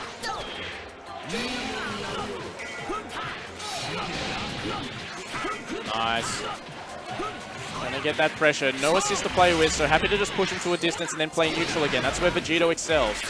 Goes for a cross-up, but it's short and gives Falco the opportunity to open him up with those lightning legs. Force him back into the corner, but the down tech into buttons will allow Lord Knight out. He was not ready for that low. And now Falco is going to chuck him back into this corner. Nice, locking him down with those assists. Goes high. Oh man, this Piccolo is 1 away. He wasn't ready, and down tech buttons will catch him out again. Lord Knight making all the right decisions, and Falco is not getting the right hit confirmed. Obviously sitting on his last leg right now. Could be a bit of nerves. Lord Knight getting out of that one. Lucky turns it around. Man. Now gets a character, first one to take a character out when 5 seconds ago he was in the corner taking all of that pressure from Dark-Sided Falco. Lord Knight turned that one around so quickly and is now in the advantage. A round up, a character up, and offloading on Falco's Broly. Stuck in the corner here. Ginyu Force coming out. Jace, customary Aussie. It's good to see an Australian tournament getting Jace out there, laying down the damage as Lord Knight. Not Australian at all, but doesn't matter. We'll take it. We'll take what we can get as our last Australian is staring down the barrel off defeat right now from being eliminated from the tournament. Man, and now Broly sitting on no health. Tries to chase down, but wasn't confident in the hit. No sparking yet from Falco to save Broly. Is he going to spark? Just playing it honest. Doesn't want to do the obvious. Guys, taking it slow, of course. We don't see Falco go for good vanish onto vanish. Falco not hesitating at all, even with Broly, with the amount of life he has. The first grab that he's been for all tournament, and he still gets blown up. Blown up for it. Deary me. Didn't spark, no nothing. Now he has to make this entire comeback with Goku. This man, the man who beat Fenrich, now looking to take out Lord Knight, but Lord Knight is not going to have any of it. It is looking 100% Beast Coast Lord Knight to move on in this tournament right now. Staggering that pressure. And now Falco, he's got 6 meters. It doesn't matter. It's not finding any hits. 7 meter, still nothing. Lord Knight happy to play it patient around his assist. Let Falco hang himself. Play lane. Dash to the other side of the screen. Play around that purple Typhoon. Make it difficult and gets that hit. Even just little amounts is so important, and a great anti-air from Lord Knight, getting Falco flustered. Knows Falco has to make that comeback, is going to hit him with that 3-meter, then into the Goku Kamehameha, just the Piccolo to make sure, and that is with it. Australia's last hope of being in top 8.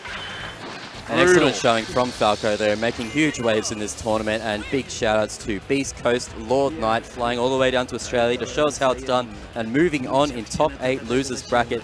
Excellent work by him. Excellent work by NA in general. Coming out here, showing up, Saga 7. That's right. So congrats to Falco for doing so well, but also congratulations to all these players that have traveled and made top 8. You know, it's amazing. Thanks for coming out. It's been really, really good. So for a bit of a recap, I think we are done for today, but we will see top 8 for tomorrow. For Saga 7, the 7th Dragon Ball will be handed out tomorrow here in Australia, and competing for it, of course, will be God's Garden Zone, Kazunoko in winners in top 8, NRG Super Noon in winners top 8, Kindevu from Japan, and Panda Global Nakil in winners.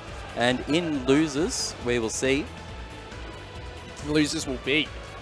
We've got Seo, Tachikawa, and Lord Knight. Now, Apology Man and Galileo has been played off stream. I've just seen them shake hands, so I can't actually tell who's won. That's been done. Yeah, I can see Apology Man standing up and walking away with his stick. Yeah, it's hard to tell who's won. Oh, Apology Man, we just gotten the result. Apology Man has beaten Galileo 2-0. Apology Man won? All right, moving on in losers. NA have definitely shown up here in Australia. So America, I hope you're up for tomorrow. I've got some times here for you guys if you want to know when top 8 tomorrow will be. Of course, for us, that is 4 p.m. Australian Eastern Daylight Savings Time here in Melbourne. That's 4 p.m. For the start of top 8 Grand Finals, that is 9 p.m. Pacific Standard Time on Saturday for you guys on the Pacific Standard Time, which is West Coast NA, I believe.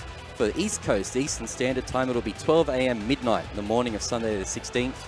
And that is 5 a.m. for Greenwich Mean Time, you guys in the UK. 5 a.m. Sunday 16th for top 8. I hope to see you all here. It's going to be very exciting. It's going to be very hype. Exactly. And of course, a quick shout out to our sponsors, Twitch. We know them, we love them. You're watching them right now. Bandai Namco, they brought us this amazing game and the Dragon Ball FighterZ World Tour experience, and Toei Animation, the legends of anime, people who brought us World of Dragon Ball in the first place. And of course, I cannot forget about you guys. Thank you so much for joining us today, watching and hanging out, enjoying each other's company, enjoying competition. Can't wait to see you all again tomorrow. Thanks a lot. Take care. Thank you guys.